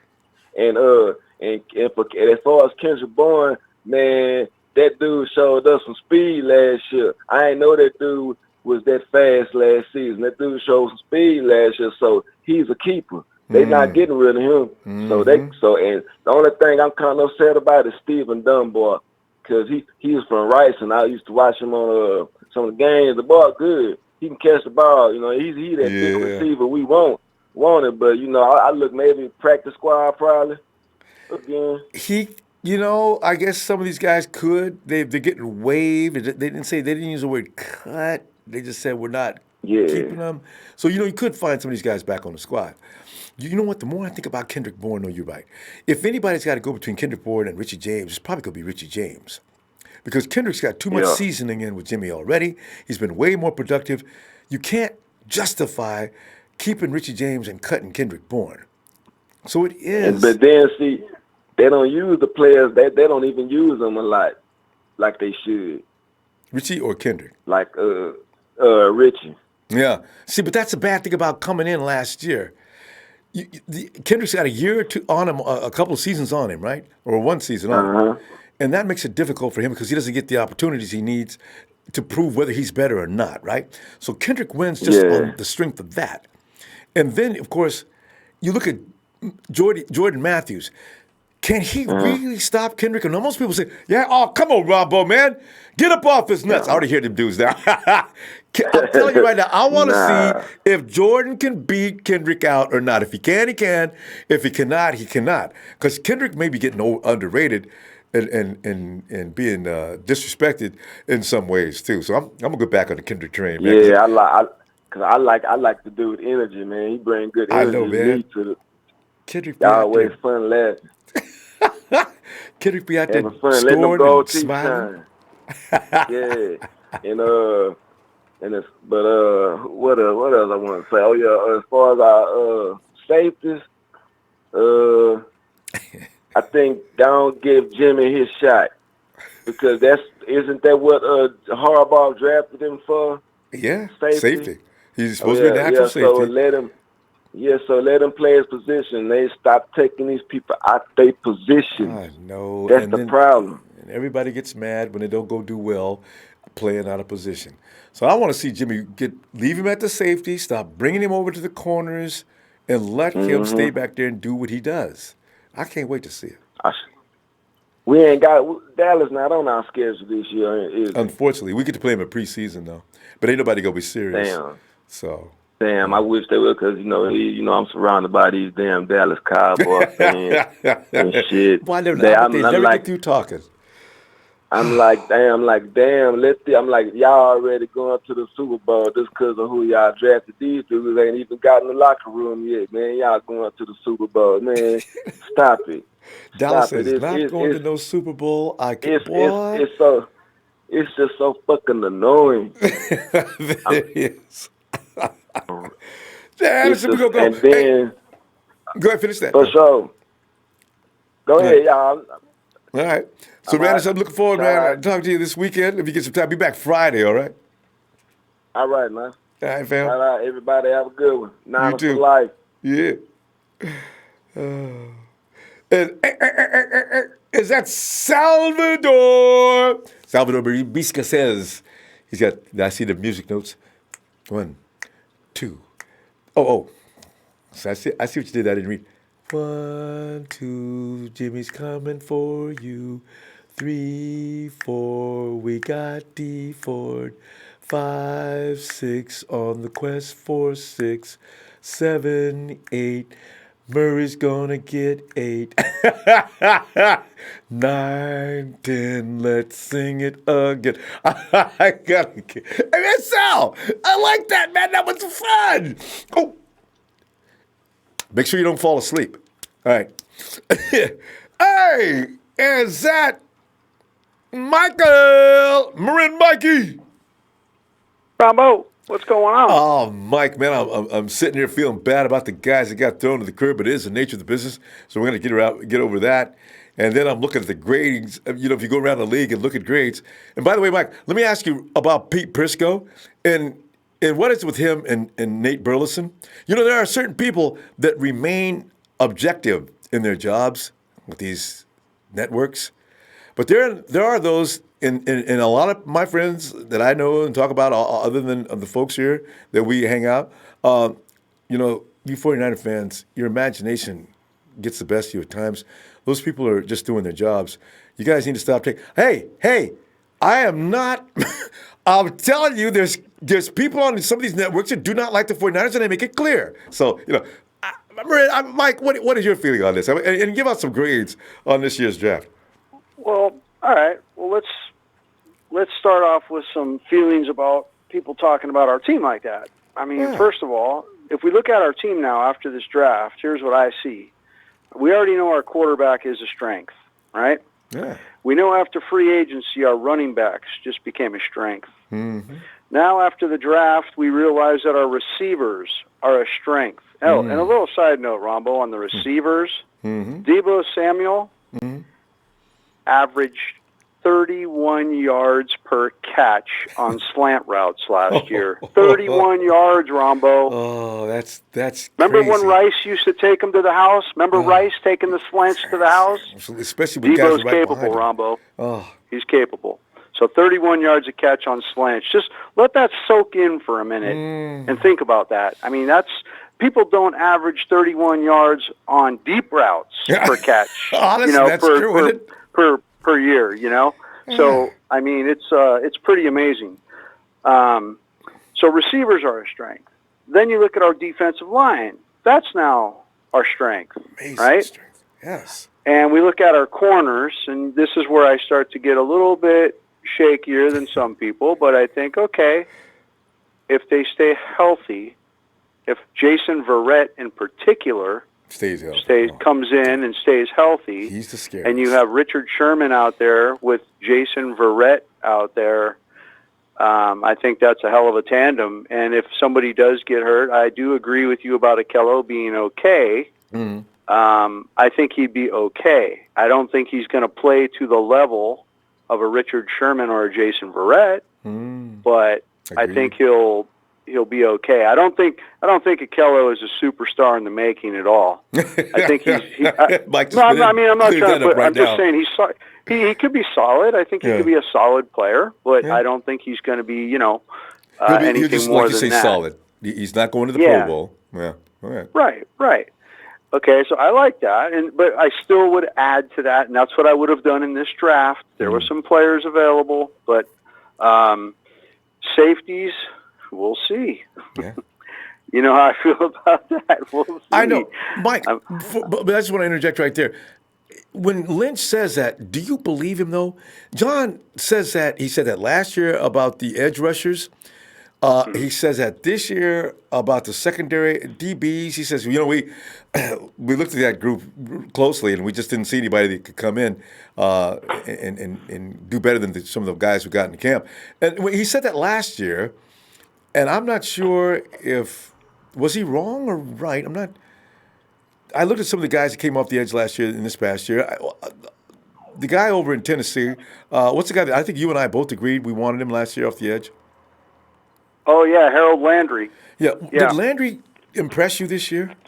I don't think he had an impressive year, Ronbo, but, I'm still going to monitor Landry. He's one of those guys that I really wanted, and I saw the way he could bend off the edge in college, so I'm going to keep my eyes on him and see what Tennessee's doing with him, and I'm interested in that. I know Davenport had a pretty good year there. Until he got hurt. Yeah. And then the other kid, what was his name? The one that a lot of people wanted. Another edge. Another guy coming off the edge. The freak linebacker. Roquan Smith. And also you had the guy that went to Buffalo. I know you're talking Tremaine That's the guy I'm talking about, Tremaine Edmonds. Tremaine Edmonds, was that his name? I think that is it. His last name was Edmonds. Which one between the two did you like? Edmonds or Smith? Well, when it was happening, I wanted Landry. That was my guy. Landry was my guy. Everybody went to two camps. You were either the edge rushers, or if you went to linebacker, you had either Edmonds or Roman. We had it down to four guys, and you took either one of those. Yeah. Oh, I think that Edmonds would be more my guy because he was more kind of like an animal. He's a violent, kind of tough. Yeah, I kind of liked him. Right. Roquan, I think, was maybe a little more refined and a little more technique and all that. But I think Edmonds was kind of a beast. That's the kind. He had a good year too, though. Okay. So. Yeah. But anyway. But yeah. So I mean, that's my take on it. Is that as far as like when they're talking about we're kind of dreaming or whatever. I mean, hey, we're watching this thing being built right in front of us, and we can all sit and we can all call in and talk about players that we wish they would have got or a weakness here or there. But let's all look at the big picture. This team is building, and they are becoming strong right in front of us. Mm-hmm. How you grading that draft then, Mike? I mean, it sounds like you're feeling pretty good. It's hard. It's really hard to give a draft a grade right now. I mean, I love the fact that they did the right thing with that first pick and they took Bosa. To me, that was it was a no-brainer. And it was a no-brainer because everybody basically consensus-wise agreed. I mean, you look at this guy on tape, Quinnen and Nick, and you can see that they're the two top-tier guys. So, I mean, to me, they made the right decision there. You don't trade down in a draft like that where you have one of the top two. There's only two guys that are at the top tier. You don't trade down in a draft like that where you have access to one of those guys. So I think they made a great decision there by staying there. And then with Deebo Samuel, that was, to be honest, I mean, I know a lot of people wanted DK. Joey was really hoping for DK, I know. And, there were a lot of people, and I was even in a way I was thinking that would be pretty cool. But my guy really was Deebo, and the reason it was Deebo is because I was watching the games that he was playing in, and it was just clear to me that this guy was separating more than any other receivers I was watching. I was watching A.J. Brown. I watched N'Keal Harry. I watched a bunch of guys, And Debo was the guy that stuck out as the guy that was separating from everybody. And he's got the toughness he's of a Garcon, yeah. too, from what Kyle was saying. So, yeah. And we're going to watch DK, because DK had a huge following, including yourself, Joey, me, and hundreds of thousands. DK had a huge fan base. I mean, I had played a snap in the NFL. Yeah. But we're going to keep an eye on him next year. We're going to have to anyway, because he's playing in our conference. I want to see how he develops, and were they right about him? Does things like the 3-cone drill, are they real measures of how talented a player is going to be? Because every time somebody says Tom Brady ran a faster 3-cone drill, it kind of freaks me out. I say, Tom has absolutely no athleticism. I mean, DK ran slower than Tom? Oh, that's scary, guys. So I'm okay with it. But when you just watch him run, he just looks scary, man. I mean, it just looks like a freight train coming down the track. I think it's still going to be difficult to cover that guy. And, it is going to be very interesting in our division, because we have Debo and Jalen, but Debo is on our team. And then you have Seattle with DK, and they also picked up Gary Jennings, another pretty good receiver. Yeah. And then they also, Arizona picked up Andy Isabella, and they picked up Hakeem Butler. I know. So you have a lot of the top wide receivers went to our division. Yeah. And I saw Butler in the highlights. I see why people are screaming about him. He does look good. We'll see, though. If those guys can get past Verrett, anybody who beats the 49ers as far as passes, they have earned it. If we can keep Verrett and Sherman up, and remember, Sherman's healthy this year. So if they can get past Sherman and Verrett with that pass rush, they will very well have earned it. So I'm looking forward to this. Hey, Ronbo, one question for you. What do you think they're going to do with Hurd? How are they going to work this guy in? His imagination. I can't even begin to imagine, Mike. I got to tell you the truth. I know Kyle is going to do things that I couldn't even conceive of. Because when I see our wide receivers running open all the time, and I slow the play down to look at what happened, it's pure genius. It's like, this is going to make this happen, this is going to create this to happen, and this is going to be the end result. And you see it forming as you see it in slow-mo. I was like, Jesus, Kyle, how the heck? Yeah, I was reading something today where they were saying. Scheme? Yeah, I mean, I was reading something today where they were saying maybe he'll have like a 5 wide receiver set, and Jalen will be out there, and then if the formation looks good to run against, they'd have him just motion up into the running back spot and have him run on that play or things like that. But I know there's a lot more to it than that, and there is, Mike. It's going to be interesting. But by the time the finished product comes, by the time mad scientist Kyle Shanahan comes out of his laboratory, the guys on the field are going to get it, and it's going to be ridiculous. We're going to look at there and say, oh, my God, we got to go, though, Mike. We ran out of time. I'll tell you what. All right, Ronbo. Hey, man, thanks for all you do, bringing us together. Shout out to the TNT family and Nighthawk Fan Club and the Empire, man. Everybody have a great night. You too, Mike. Talk to you later. All right. Bye. Hey. And there's Michael Rhodes. Michael, did you like that song we had a little minute ago? He says, I owe you a jersey, QVC style, incrementally LMAO. Mike, you are very hilarious today. Right, get back to you. Thanks, Mike, again for the contribution. I love the dollar amounts to them. It's hilarious. The 49 cents, I understand it's 49 cents. Absolutely cool.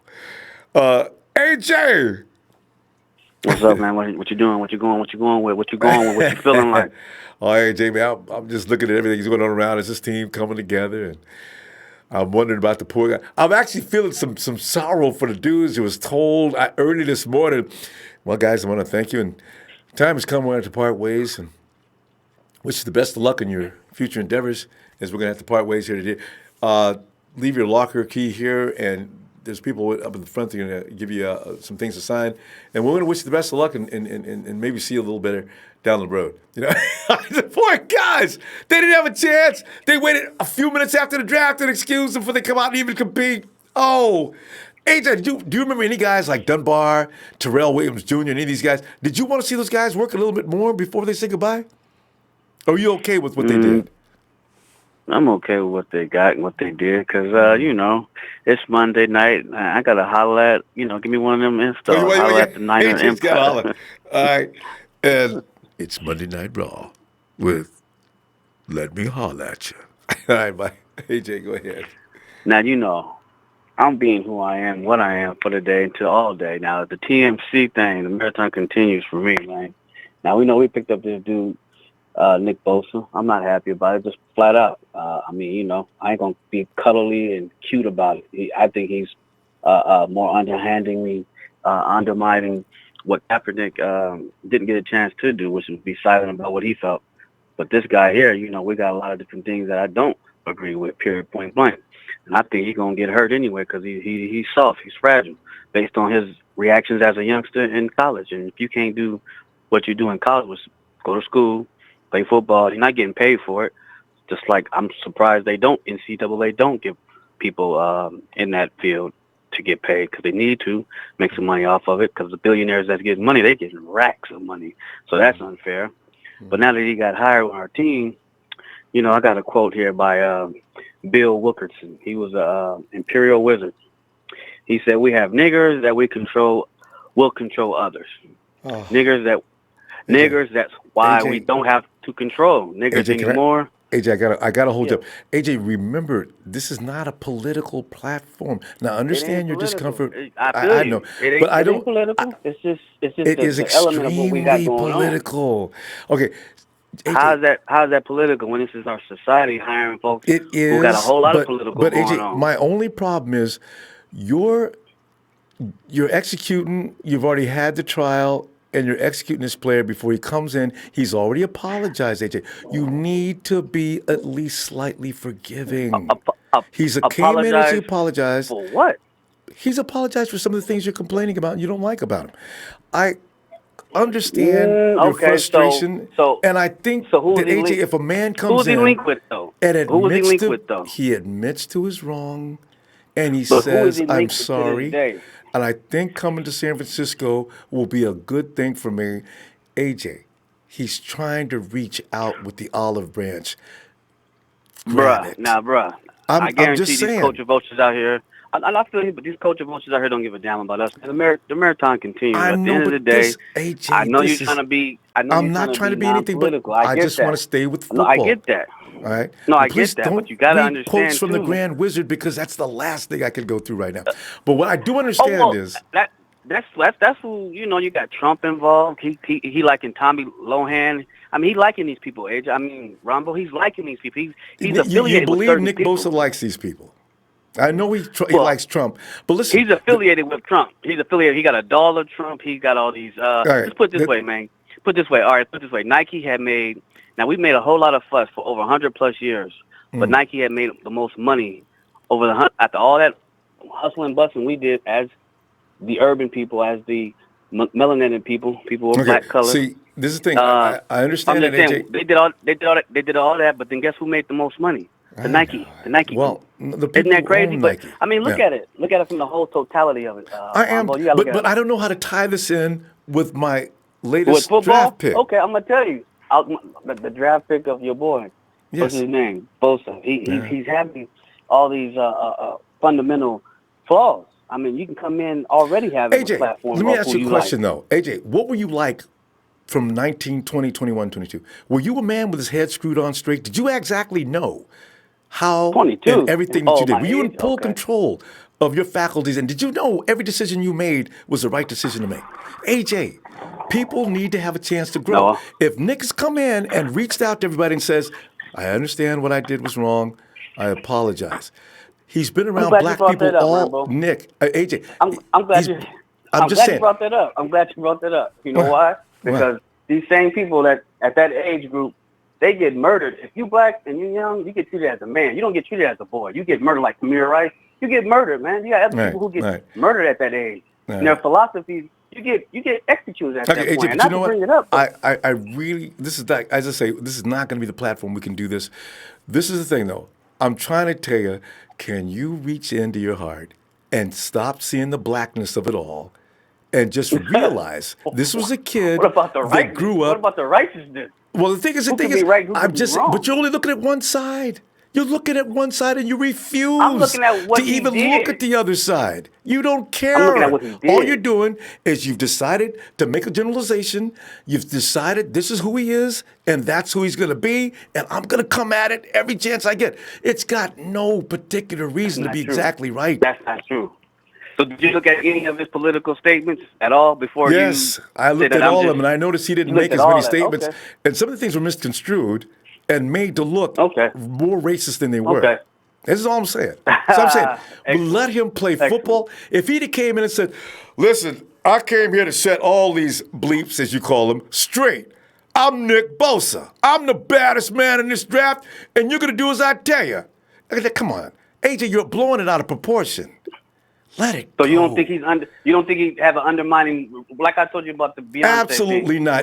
Anytime I see I know white guys that I play ball with. If he was racist, I would have known about it at some point. There's no way you can mask a racism all your entire life. If it was in him, it would be exposed. If it never came out, none of his classmates came out and said, "Well, keep an eye on that dude." Nobody. So it wasn't crass. Nobody. It wasn't crass. It wasn't crass. It wasn't uncouth. It wasn't his character. Check out his character. Okay, I am. By him saying that. Now he did that to do what? Now when I asked you, I said, Ronbo, what's up with that Panther, Black Panther? Beyonce had dressed like a Black Panther. He said her shit was trash. Now why are you going all that far away to make a point about her being trash? Because she dressed as a Black Panther at halftime? And I told you before, because I seen it after the fact. I already tied it in. Like, why is he treating her like she ain't shit? Like she ain't no. I got to tell you, we got a call. But listen, the one thing I want to say about that, do you know how many people gave her a bad review for that show and they said it was inappropriate for the Super Bowl? AJ, you know what you have to? You spotlight this guy just because you didn't want him in the draft, but that's not a good reason Ronbo, to stay artist, on him. Bro. She's an artist. I understand that, but you can't critique people's art that way. Everybody can't be held responsible for their opinion all the time, especially when there's thousands of them. You pick out one guy just because he got drafted on our team. AJ, I think it's overkill. If he wouldn't have apologized, if he wouldn't have came in and said, "I'm here and this is good for me, this is a good growing experience for me," I could see your point. But true. He erased it because he knew he was wrong. Okay, he did. Now, would you accept it? Accept it, AJ. But hold on. But I guarantee you, when it kick up again, because you know what, they took that. Okay, AJ. Listen, tell you what. Before you go, because we haven't got any more time. AJ, if he comes in and shows that he's vicious, that he's racist at any one point, I will say, "Amen." AJ seen it. But until so, I'm going with the apology. All right. And I'll give him the benefit of a doubt. I'll give him the benefit of a doubt. I wish you would too, until he proves otherwise. But this persecution, and he ain't did nothing but apologize. AJ, come on, man. Come on, man. I see the facts of what people is. You see the facts, what you want to see. You ain't looking at nothing else. Judge Judy say all the time, see people who they are when they come out with who they are. All right. Your mind is made up, AJ. AJ, I got to go, fam. I understand y'all do, but I'm saying, man, come on, man. Let that dude apologize and let's move on. He already did it. Okay. I'll talk to you later. This is what I'm talking about. I want to see peace in this world. And when you throw wood on a fire, what does it do? It keeps burning, and the blaze gets hotter and hotter. If you can pour water on a situation, then do it. Why perpetuate rage and hate? That's why I always tell you I hate racism. That's why I tell people coming to chat, don't you do it. I hate that with some kind of passion. On both sides of the fence. God, I was having fun until now. Okay, we're back. Let's get over it. Mike, come on in, Mike. Oh, God. Hello? Yeah. Hello, is this Ronbo? Yes, Ronbo. Hi, Ron. My mom and dad make really great football players. What's up, man? Oh, thanks, Mike, man. I need a little bit of cheering up, man. I'm trying to, man. I wish we could actually stop this. I don't even want to get into that. You don't think so. As I figured winning. Everything was going good, and then, man, he was upset. Well, So, anyway, Mike. Hey, Mike, Glad to hear you in here, Mike. Go ahead, man, because you've been wanting to get about Cleveland Farrell and everything. Go else. It's your time. Hey, no, I was just saying, I just hope, that core injury sounded like it took a toll on Nick Bosa's vocal cords there. Mike, why do you keep referring to that core injury? I mean, what makes you think it's still happening? I'm just joking. I'm not, Ronbo, I'm just making a joke about it because that dude could add a little bass to his voice, man. You seen Joey talk? I mean, I don't know. Both of them talk exactly the same. Do they? Yeah, they don't like to make complete sentences, and they don't like to talk above. That sounds pretty interesting. I learned a lot from this and that, and I plan on. Nick never. You're sitting there listening to Nick talk. Nick, spit it out. I don't know. He's one of those kind of guys. So.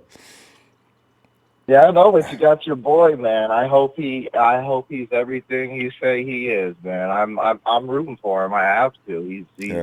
He's on the team, so I hope he's what everyone says he is. Yeah. Hey, and I'm not trying to knock anything, but it's curious. I looked, I couldn't find anything. His father, John Bosa, his career ended early because of injury. What kind of injury did he suffer? I think it was, as I remember, some kind of a leg injury, I thought. I got to look back on that. I'm not sure on that. Don't quote me. It was a leg I don't think it was an upper body injury. I think it was either leg. Well, no, I'm talking was it his knees? Because I know Joey hurt his knee, right? No, Joey had a foot injury last year. Well, okay. But it kept him out a heck of a long time. Nothing hereditary, but it looks like Nick gets his girth from his mother. Did you see his mom on TV? Joey, I mean, I was like, Joey looked like he only weighed like 205.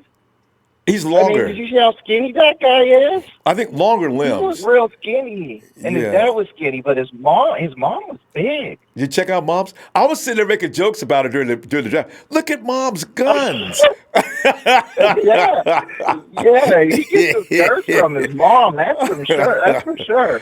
So I hope that works out. But yeah, I love. Man, I'm happy we got Debo. I don't know how anyone's knocking Debo reminds me of Steve Smith from the Panthers. A little slower. Somebody else said that too. Bigger, but bigger. I've been saying that. Yeah, he reminds me a lot of Steve Smith. The way he runs and moves and fights and everything. He reminds me a lot of Steve Smith. And if he's anything like Steve Smith, we got one hell of a receiver right there. I agree. And did you hear the stat that Mike just gave? 30 YACs, yards after the catches. Guys who go. I mean, he's coming out of the slot. Guys who go downfield don't have averages like that. I can't wait to see this guy in action. Right. Yeah, him and Hurd. And Hurd, it sounds. I bet you on game day, Shanahan's going to have Hurd in the tight end. Just listed as a tight end to make room for more receivers. Yeah, that could be a plan.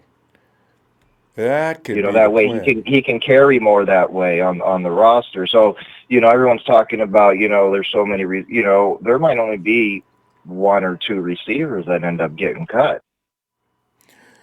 Mike, are you keeping Selleck? Because it's going to come down to you're not going to be able to keep one extra body after this is over. Is Selleck staying on this team?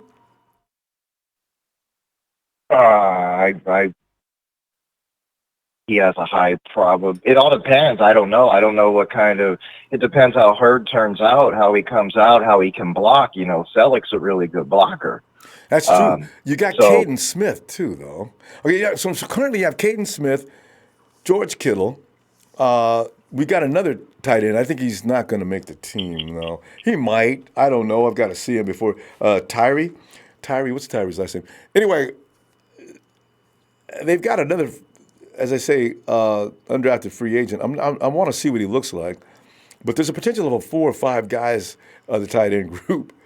It's going to be interesting to see what happens. Tyree Mayfield out of Wyoming, 6'3", 241. He's already signed a $25,000 base with a $10,000 signing bonus.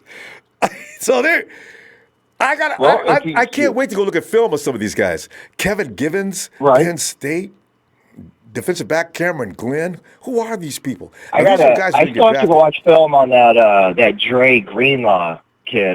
Did you read that story about him? I heard about it. I took a glance. I didn't read the whole story. I just read the headline. Somebody's mom is grateful for Dre. I thought he may have saved a child. So it was his father. I read it on draft the day that he got drafted. His father sent out a tweet that Dre Greenlaw, when he was a freshman in college, he was at a college party. And this guy's daughter was there too, and I guess she was, with some guy that he didn't and he went to high school with this girl, and he didn't recognize him. And then, she was acting, like she was drunk or out of it, and he was trying to get her to leave, and so he didn't recognize him. He told him, he goes, "You're not taking her anywhere," and he, stopped him and made the guy, get out of there and got her into the hospital. And so I guess, there were some drugs that, dude tried to roofie her or whatever and take off and have his way with her, but he stopped that from happening.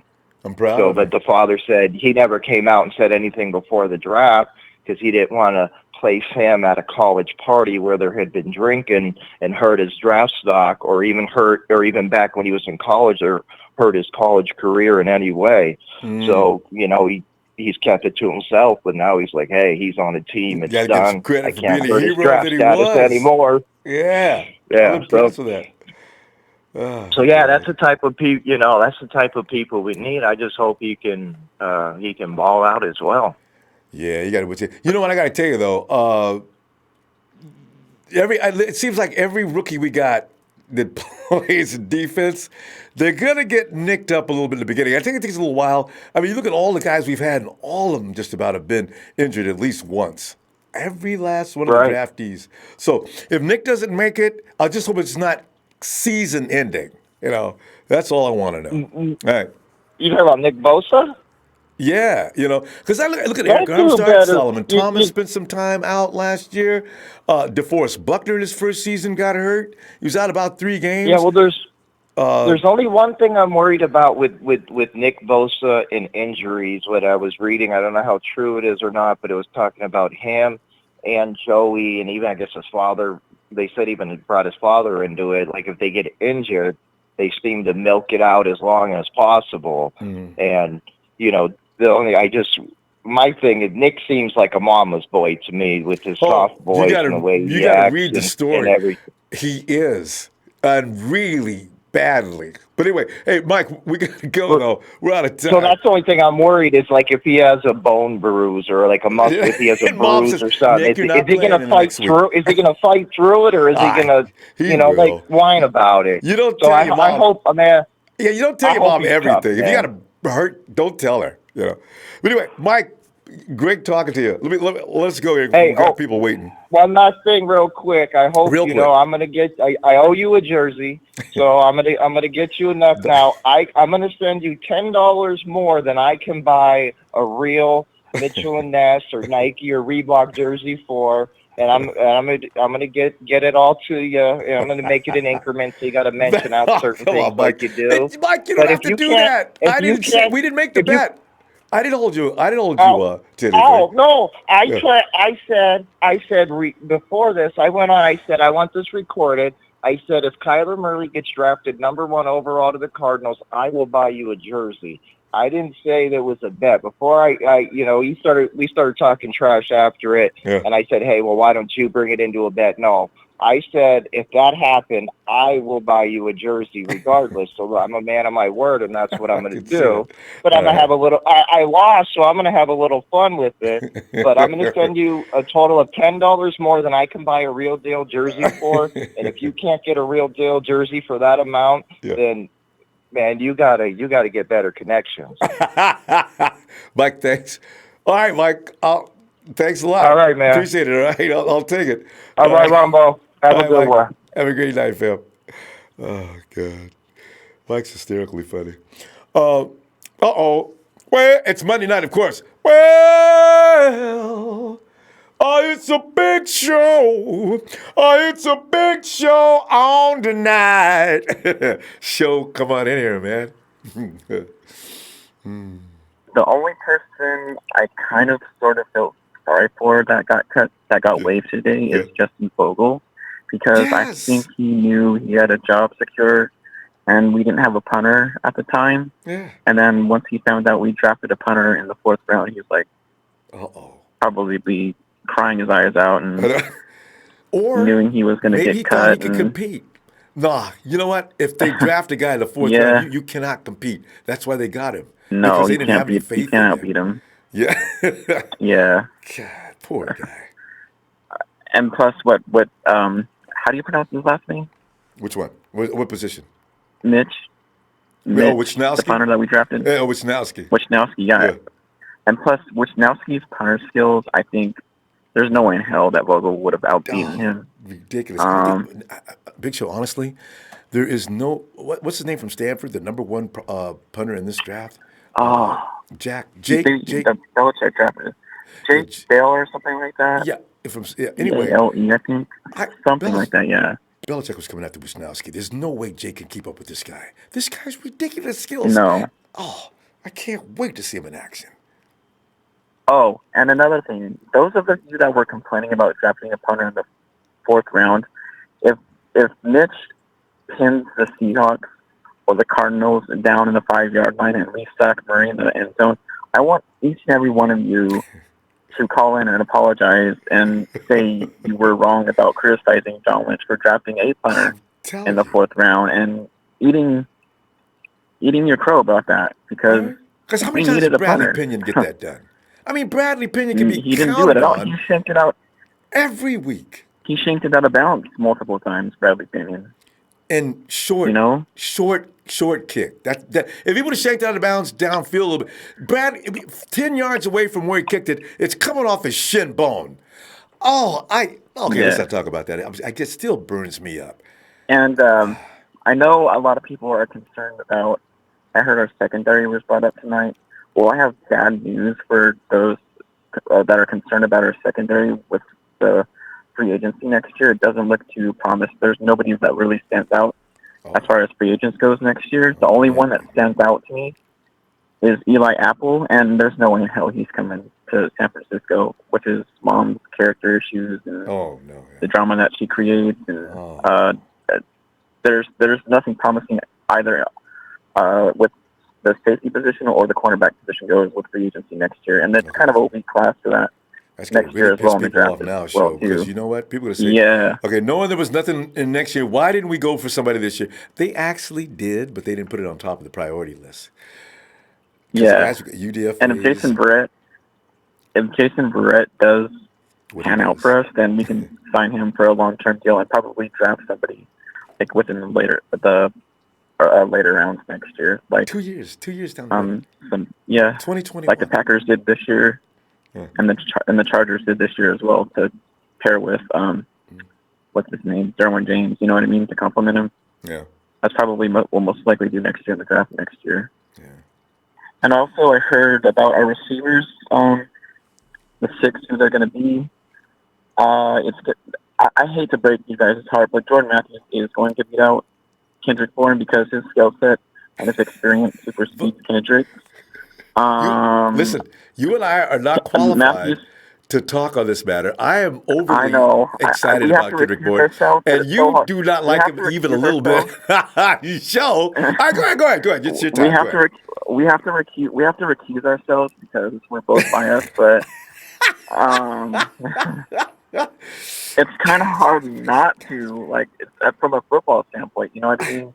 Like, Jordan Matthews is a little bit more skilled and he's more polished than Kendrick is, and we signed up to an over $1 million contract for a year, and that's set in stone right there that he's definitely going to outbeat Kendrick Bourne. I'm sorry to say that, but the 6 that I see there are Jordan Matthews, Jalen Hurd, Deebo Samuel, Dante Pettis, Marquise Goodwin, and Trent Taylor. And Trent Taylor is staying because we brought on Wes Welker to help. Oh, I keep forgetting about the Wes Welker edge. Yeah, we brought on Wes Welker to help Trent Taylor out more.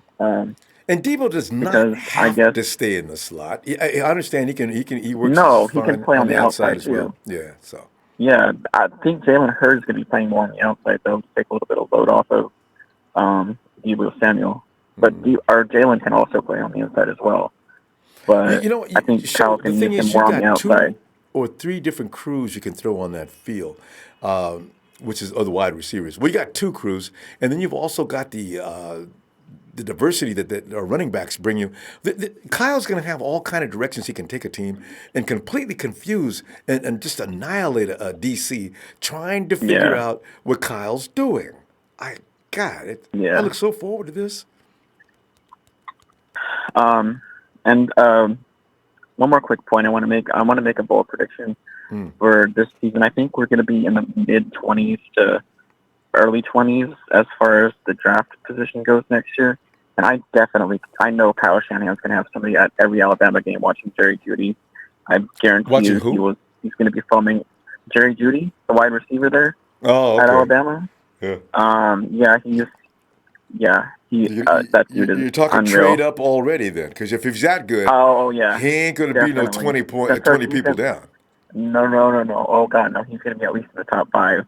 So I see Shanahan definitely trading up for him in next year's draft. And our defense is set. And the only thing that we're concerned about is the secondary, like you said. But I can see him doing that next year and trading up for Judy. All right. So, Jay, what big show? Good stuff pretty as much usual. all I have to say. So shout out to the TNT family. Shout out to Dre. I love you, Dre, but I know you have a bias towards Kendrick Bourne, so that's I do too, Show. You look who you're talking to. Okay. we all three have to. And you have an unbiased towards Kendrick Bourne. Show's been wanting Dre. Show's been wanting Kendrick Bourne gone since day one. We'll see what happens. So you know what's gonna be funny? It'd be Big Show if he makes the team. Boy, I'm gonna have a Big Show T-shirt. Oh, I Big know. Show says Kendrick sucks. All right. Have a good Shout night. out to the TNT fans. Shout out to my hot fan club. All right, guys. Have a good night. All right. Good night, Big Show. Talk to you later. The production was pointing to the super chat. He wants to know, where is that Bosa jersey? Show, did we make a deal saying that I got to have a 97? Hell yes, he did. Hell yes, he did. Oh, hell yes, he did.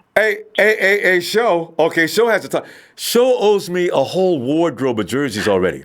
He owes me Kendrick Bourne's jersey that he. Oh, hell yes, he did. Tried to talk around that and said some things to make me think, okay, fine, let me give him a break.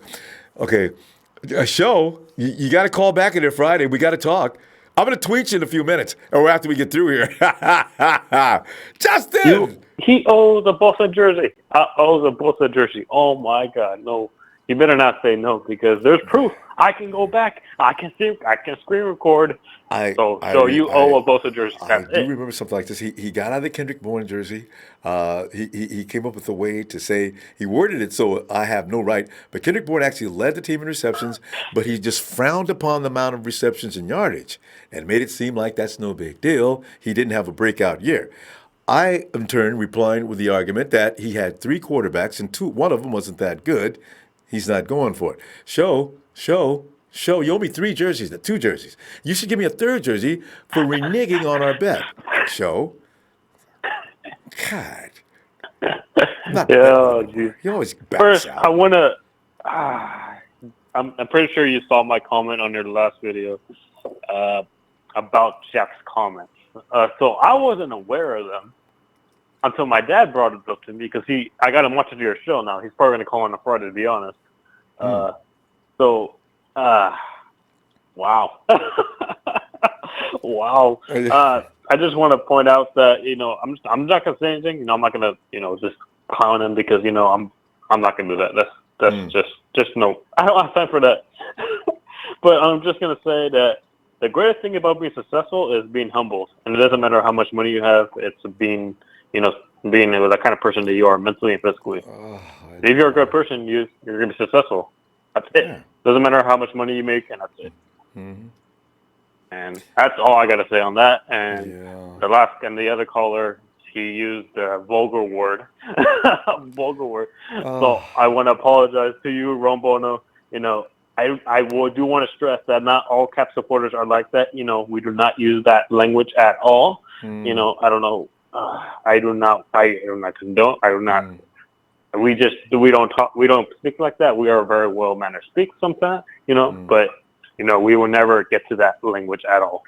So I do want to say, I'm surprised you put up with that long. I really would have not put up with that I long. like to be fair, and I like to, you know, the guys, but I don't want to turn this into a political forum over Nick Bosa. That's just not going to happen. I just can't stand it.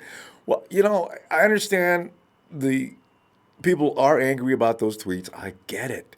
But okay, he's on the team now. He's apologized. He's tried to make clear to everybody he's not here to cause any trouble. He just wants to play football.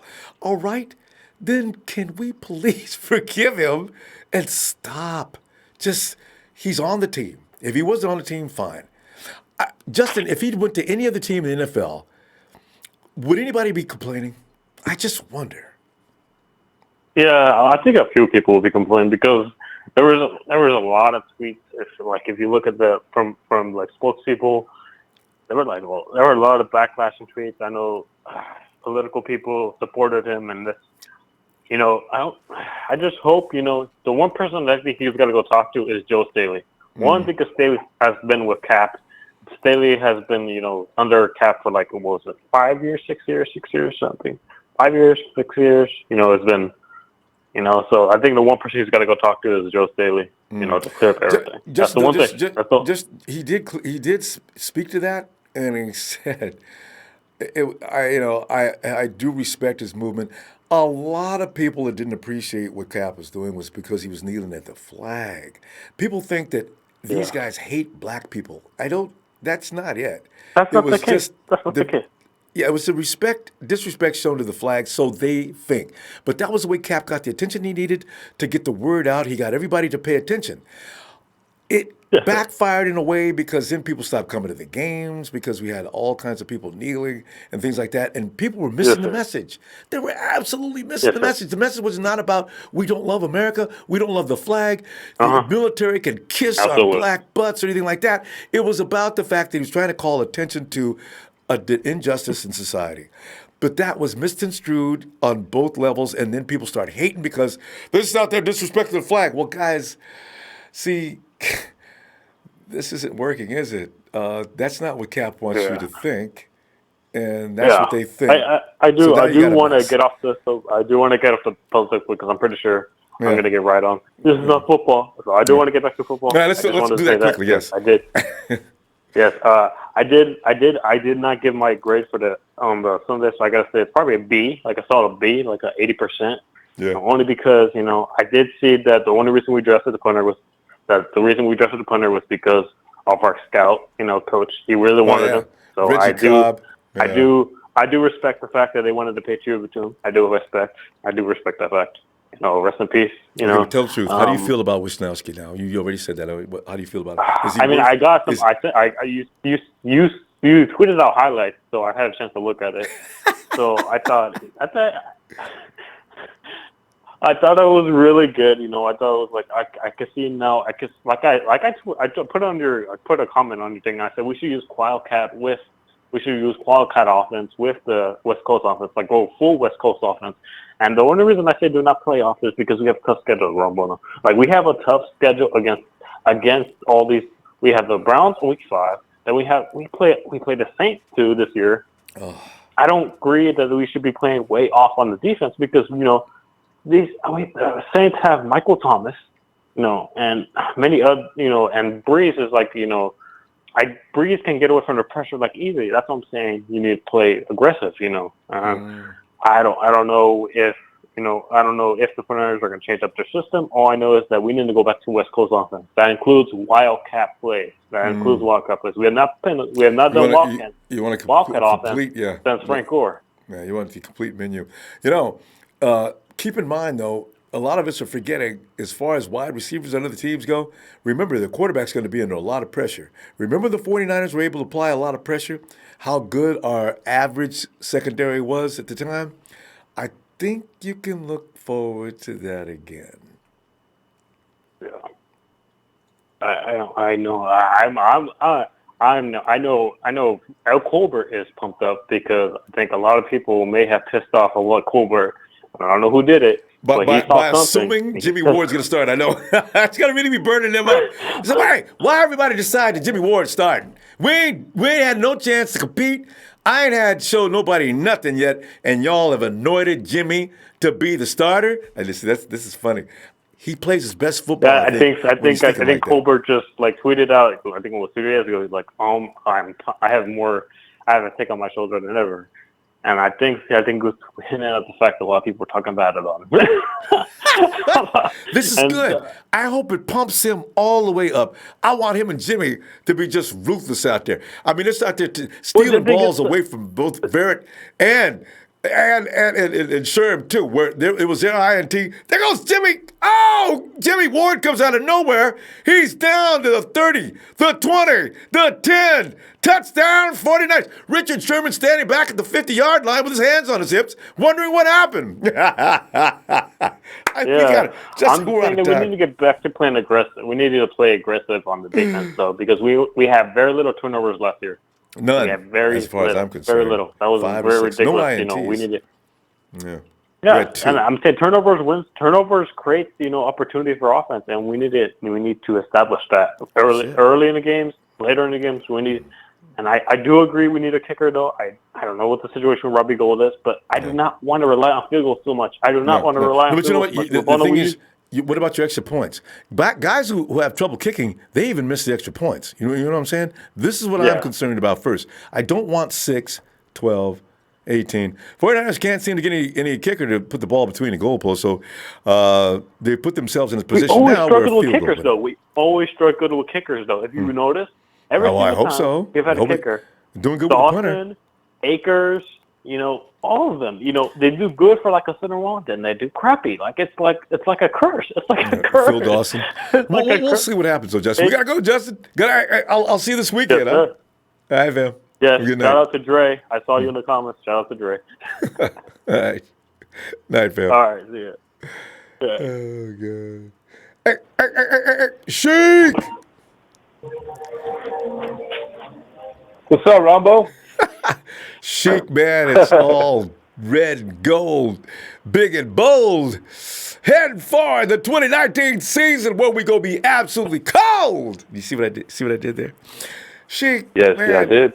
I tell you what, man, cuts took place quickly, so the 49ers pretty much know what path and direction they're going to take already before those guys even get their lockers assigned to them. And Sheik, if you're feeling anything bad about any guys that we should have kept, and also, Sheik, don't forget to give us your grade on this draft as we're collecting those too. Yes. So what we have, we upgraded and we stayed put. A lot of positions that we upgraded, and that's D-line. And I think we needed this pass rusher for a long time.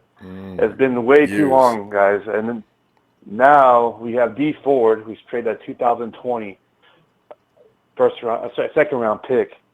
No. D Ford was a first round pick. I looked that up just the other day because I'm wondering, is every guy in that front line a first round pick?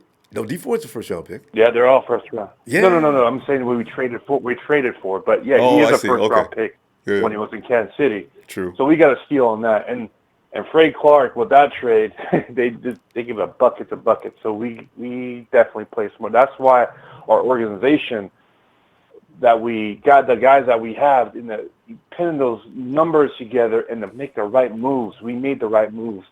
If we got Odell Beckham, for example, great wide receiver, great. But the thing is, we'll still need a pass rusher. We'll miss that hole that everybody knows that we need. And I'm glad that we did not make that move. With Nick Bosa, a great pass rusher from high school. I don't know if you saw this little video. He said that it goes back to elementary school. Pop Warner, Sheik. Yeah. Pop 7 years old. Yeah, sorry. 7 years old. His passion, his heart for the game is no other right now, Ronbo. And we got a steal. He wanted to be a 49er. And I'm thankful being a 49er. Even his tweets that he did, I'm not going to go twist around that too much because this is not the place, like you say. But he said, I'm done. I am sorry. We move on. Everybody made a mistake in their life. Now, move forward. And now the 49er way is be a group, the chemistry, a family. That's what it is all about in this team. We have captain, Sherman. Everybody hated him back in the day. But now he's one of us because we forgave him. We have Staley, the freaking legend that we have, a captain that has been from day one. We have him. We have Kittle, a rising star. They've become a greatness of a tight end that is going to be surpass many greats. We have a lot of pieces. We have a quarterback. I could go on and go on. But I'm excited for this season, Ronbo. This passion these guys have is going around to the fans, and I hope the fans go fill that stadium up. Scream for these players because their heart and passion for this team to win again. And Kyle and Lynch and the staff putting this team together, it makes me excited. Yeah, we might have a punter, but guess what? It's a piece for the special team. Yes, dude. Guy's amazing. So, yeah. So I have to give it myself a B+. Yeah, we did not get a fit. The only missing, it made me question it. We didn't upgrade on the safeties. That's the only concern I have. But they might have seen something that these guys have been dropping, like Deontay Thompson, dropping like crazy. They probably saw something they didn't like. So you know what? I'm going to understand the situation. Everybody misses in draft and picks, but we got to steal. If Vernet is that guy, I believe he's that guy. He could be a steal. Marcel Harris is a great, strong safety, and I think he will upgrade to be a really good, nice player. He just has to be properly taught. And I think Sherman with the secondary, the captain, is going to help this team. And I'm excited, Ronbo. Should be. Red and gold until I die, baby. This is all about. Tell you, there's a lot to look forward to, Sheik.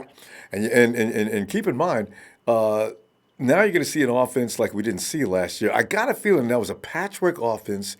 Kyle knew the capabilities of the guys he had, and he sort of limited things because it was kind of a watered-down version of the real deal, I got a feeling, just because of the capability of the players he has now. Kyle's got every type of player you could possibly get on there now. I like what we're going to see. Diamond in the rough. Jalen Hurd. Jalen Hurd is a diamond in the rough. He saw something special in it. You know what I was thinking about something, Ronbo? All that package that we have of the plays that we had for McKinnon. Now Kyle's like, I got Debo. Great route run. You freaking break any ankle. And that same playbook, Tevin Coleman already knows most of what that was, right? So Kyle's got double-barrel shotgun as far as those running backs. I just cringed as I thought, whoa, now, Kyle, you can actually, Kyle's imagination, he can actually somehow exploit that to make it even more complicated. This is very amazing, man. We're going to see these things, Sheik, all this year. He's putting together, and that Swiss Army knife, Jalen Hurd, he could be a triple threat. Triple threat, not double threat, triple. Like when you order the ice cream shamelessly, and you should only get 2 scoops. Go ahead, put a third one up there. Okay, but it's going to be hard to balance. Let me worry about that. Chocolate, vanilla, strawberry. More flavor, baby. Rocky Road. Almond. Rocky Road, hell yeah. I know, I'm good. I'm good. There's not that many people like Rocky Road. They think I'm gross with that. I love Rocky Road. I love it. I love Rocky Road. Hey, man, it's great. But, the summer's here, Ronbo, and these guys, it's around the corner. They're training. They need to get away from the limelight for a minute and worry about their bodies. To, eat right, take care of yourself. Be sleep. Around good people around you. Yeah. That's the key thing right now. And then hopefully the mindset is there. Now we just have to put it all together in the total package and win this. And execute. These St. Louis Rams, execute.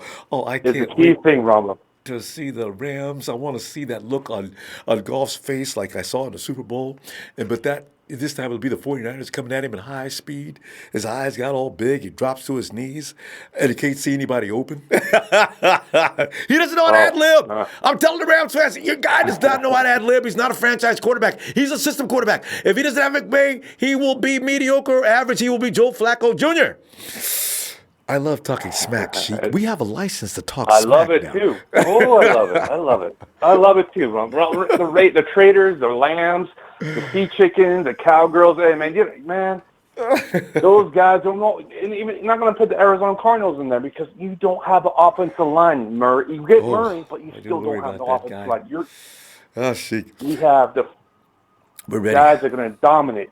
We're going to make their knees. They're just freaking out right now. They don't know what to do. Sheik, we got to go, Sheik. I'm going to look for you. Yeah. Hey, if anything crazy happens, I will be back before Friday. But for now, I'll see you Friday, huh? Definitely, brother. Appreciate I'll definitely see Friday. Faithful, hit that like for Ronbo Sports. They won. What was it? What was the Kenny say? I'm sorry. I just screwed that up. Kenny, I can't repeat it. I'd be shameful if I said it. But you know what Kenny says. Well, anyways, Ronbo, you're number one, baby. Give this man love, brother. And all that hate Thanks, down on the side. This is faithful, baby. Faithful. Let's go. Thanks, Sheik. Talk to you later, fam. Later, man.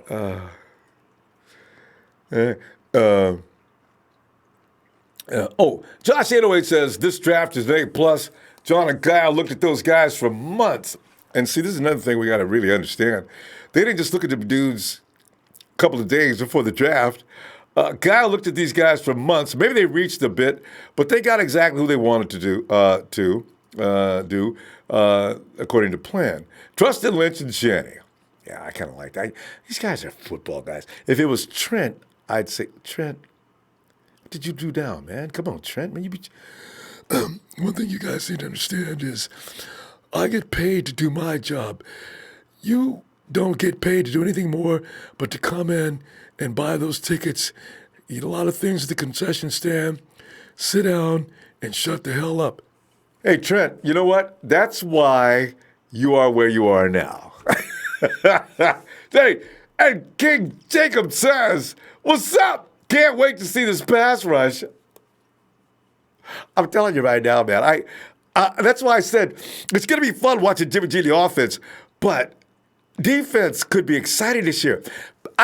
People are looking at our cornerback situation as if Sherman and Verrett were going to get hurt before the season even starts, and they're already worried about the secondary.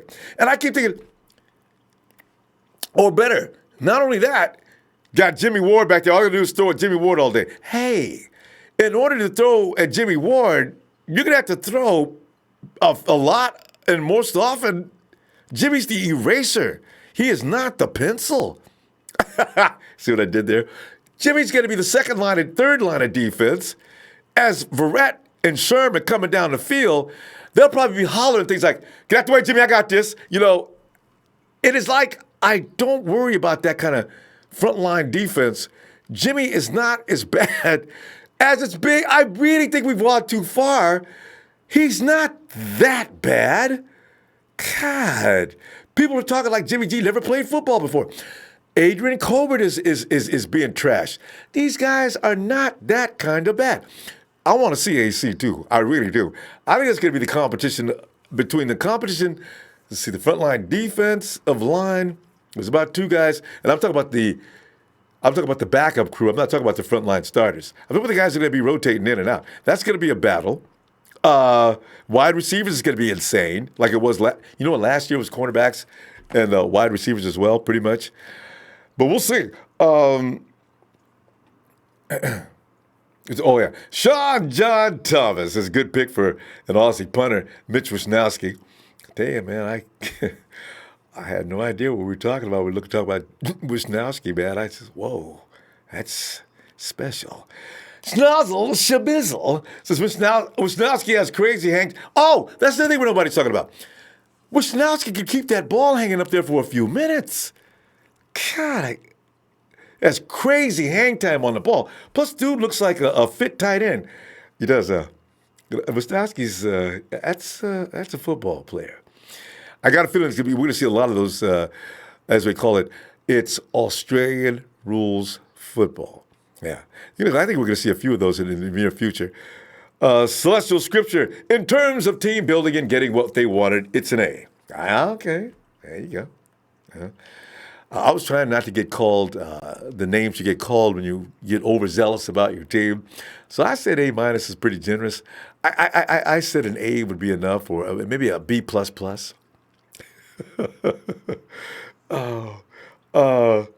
Jeff Tan says, confirmed Debo was named that because his father said as a child he was a bully, so he called him after the bad guy in Friday movie. Good find, Jeff Tan. That's hilarious. Debo grew up to be somewhat of a bully, too. He beats people up going down the field. Jaime Barnica. That means with sa or ka. Jaime Barnica.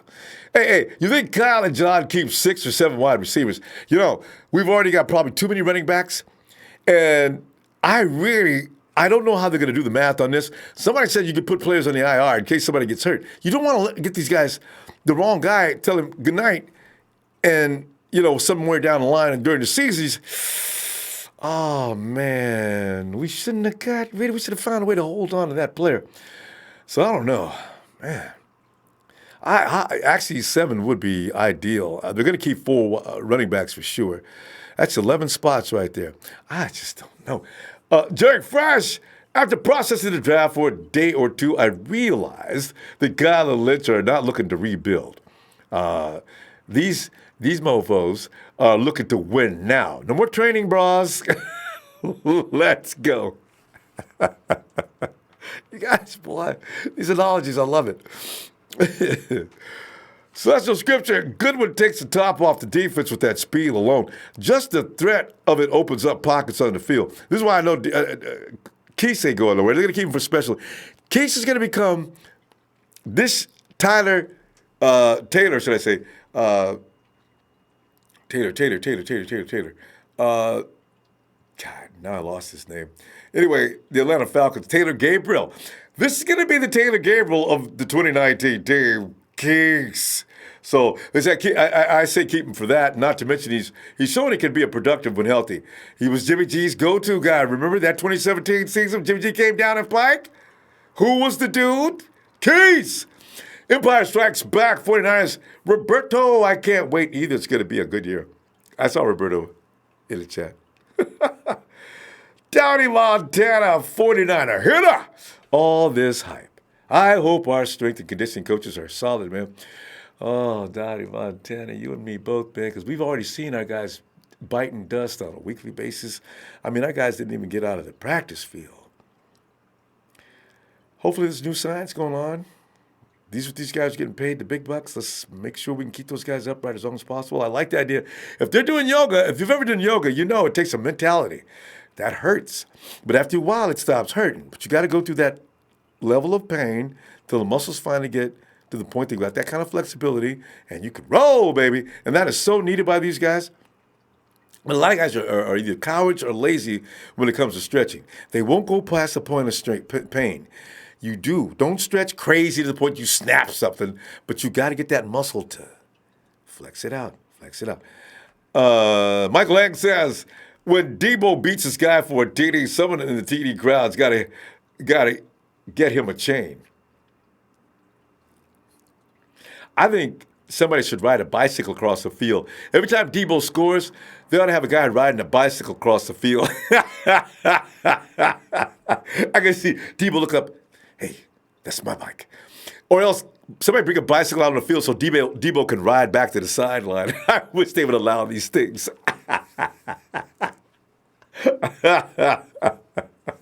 Oh, Daniel, that answer this too.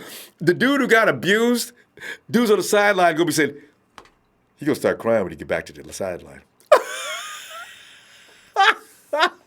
Okay, let me stop.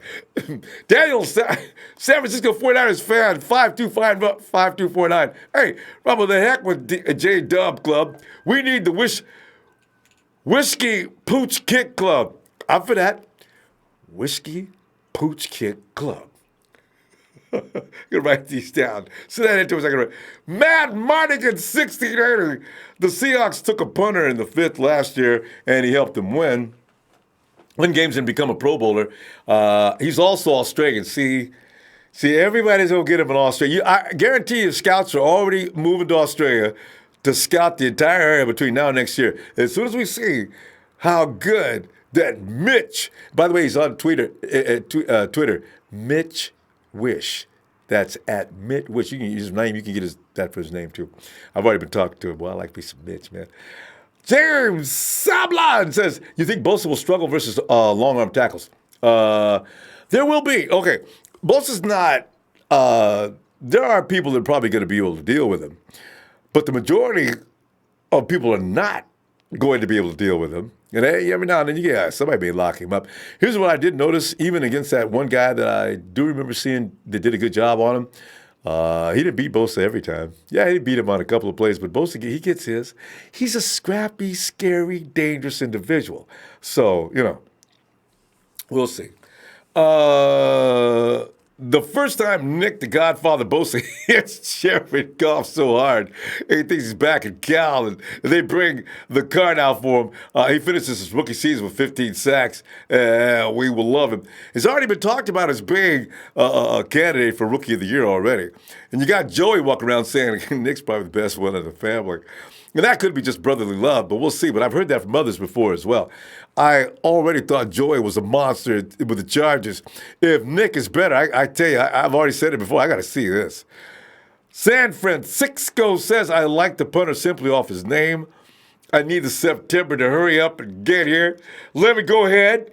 Wishnowsky for the season to start. Hector Zaroni says, I want to know how you feel on my bets. I got 100 on we're going to make the playoffs. I feel good about that one.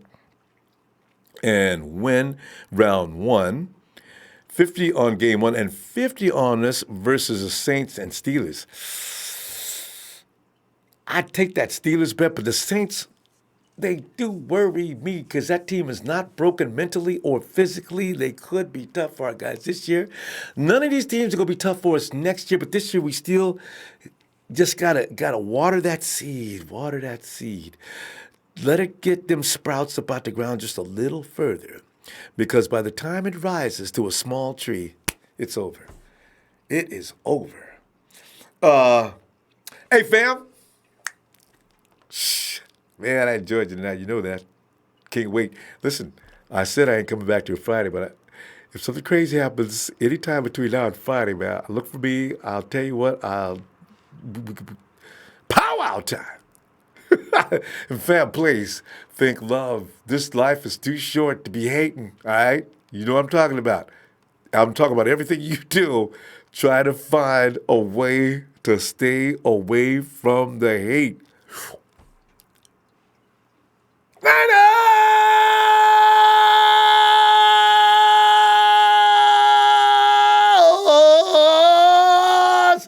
think I broke it again. Fam, I was giving 4 days to heal up. It's pretty good today, though.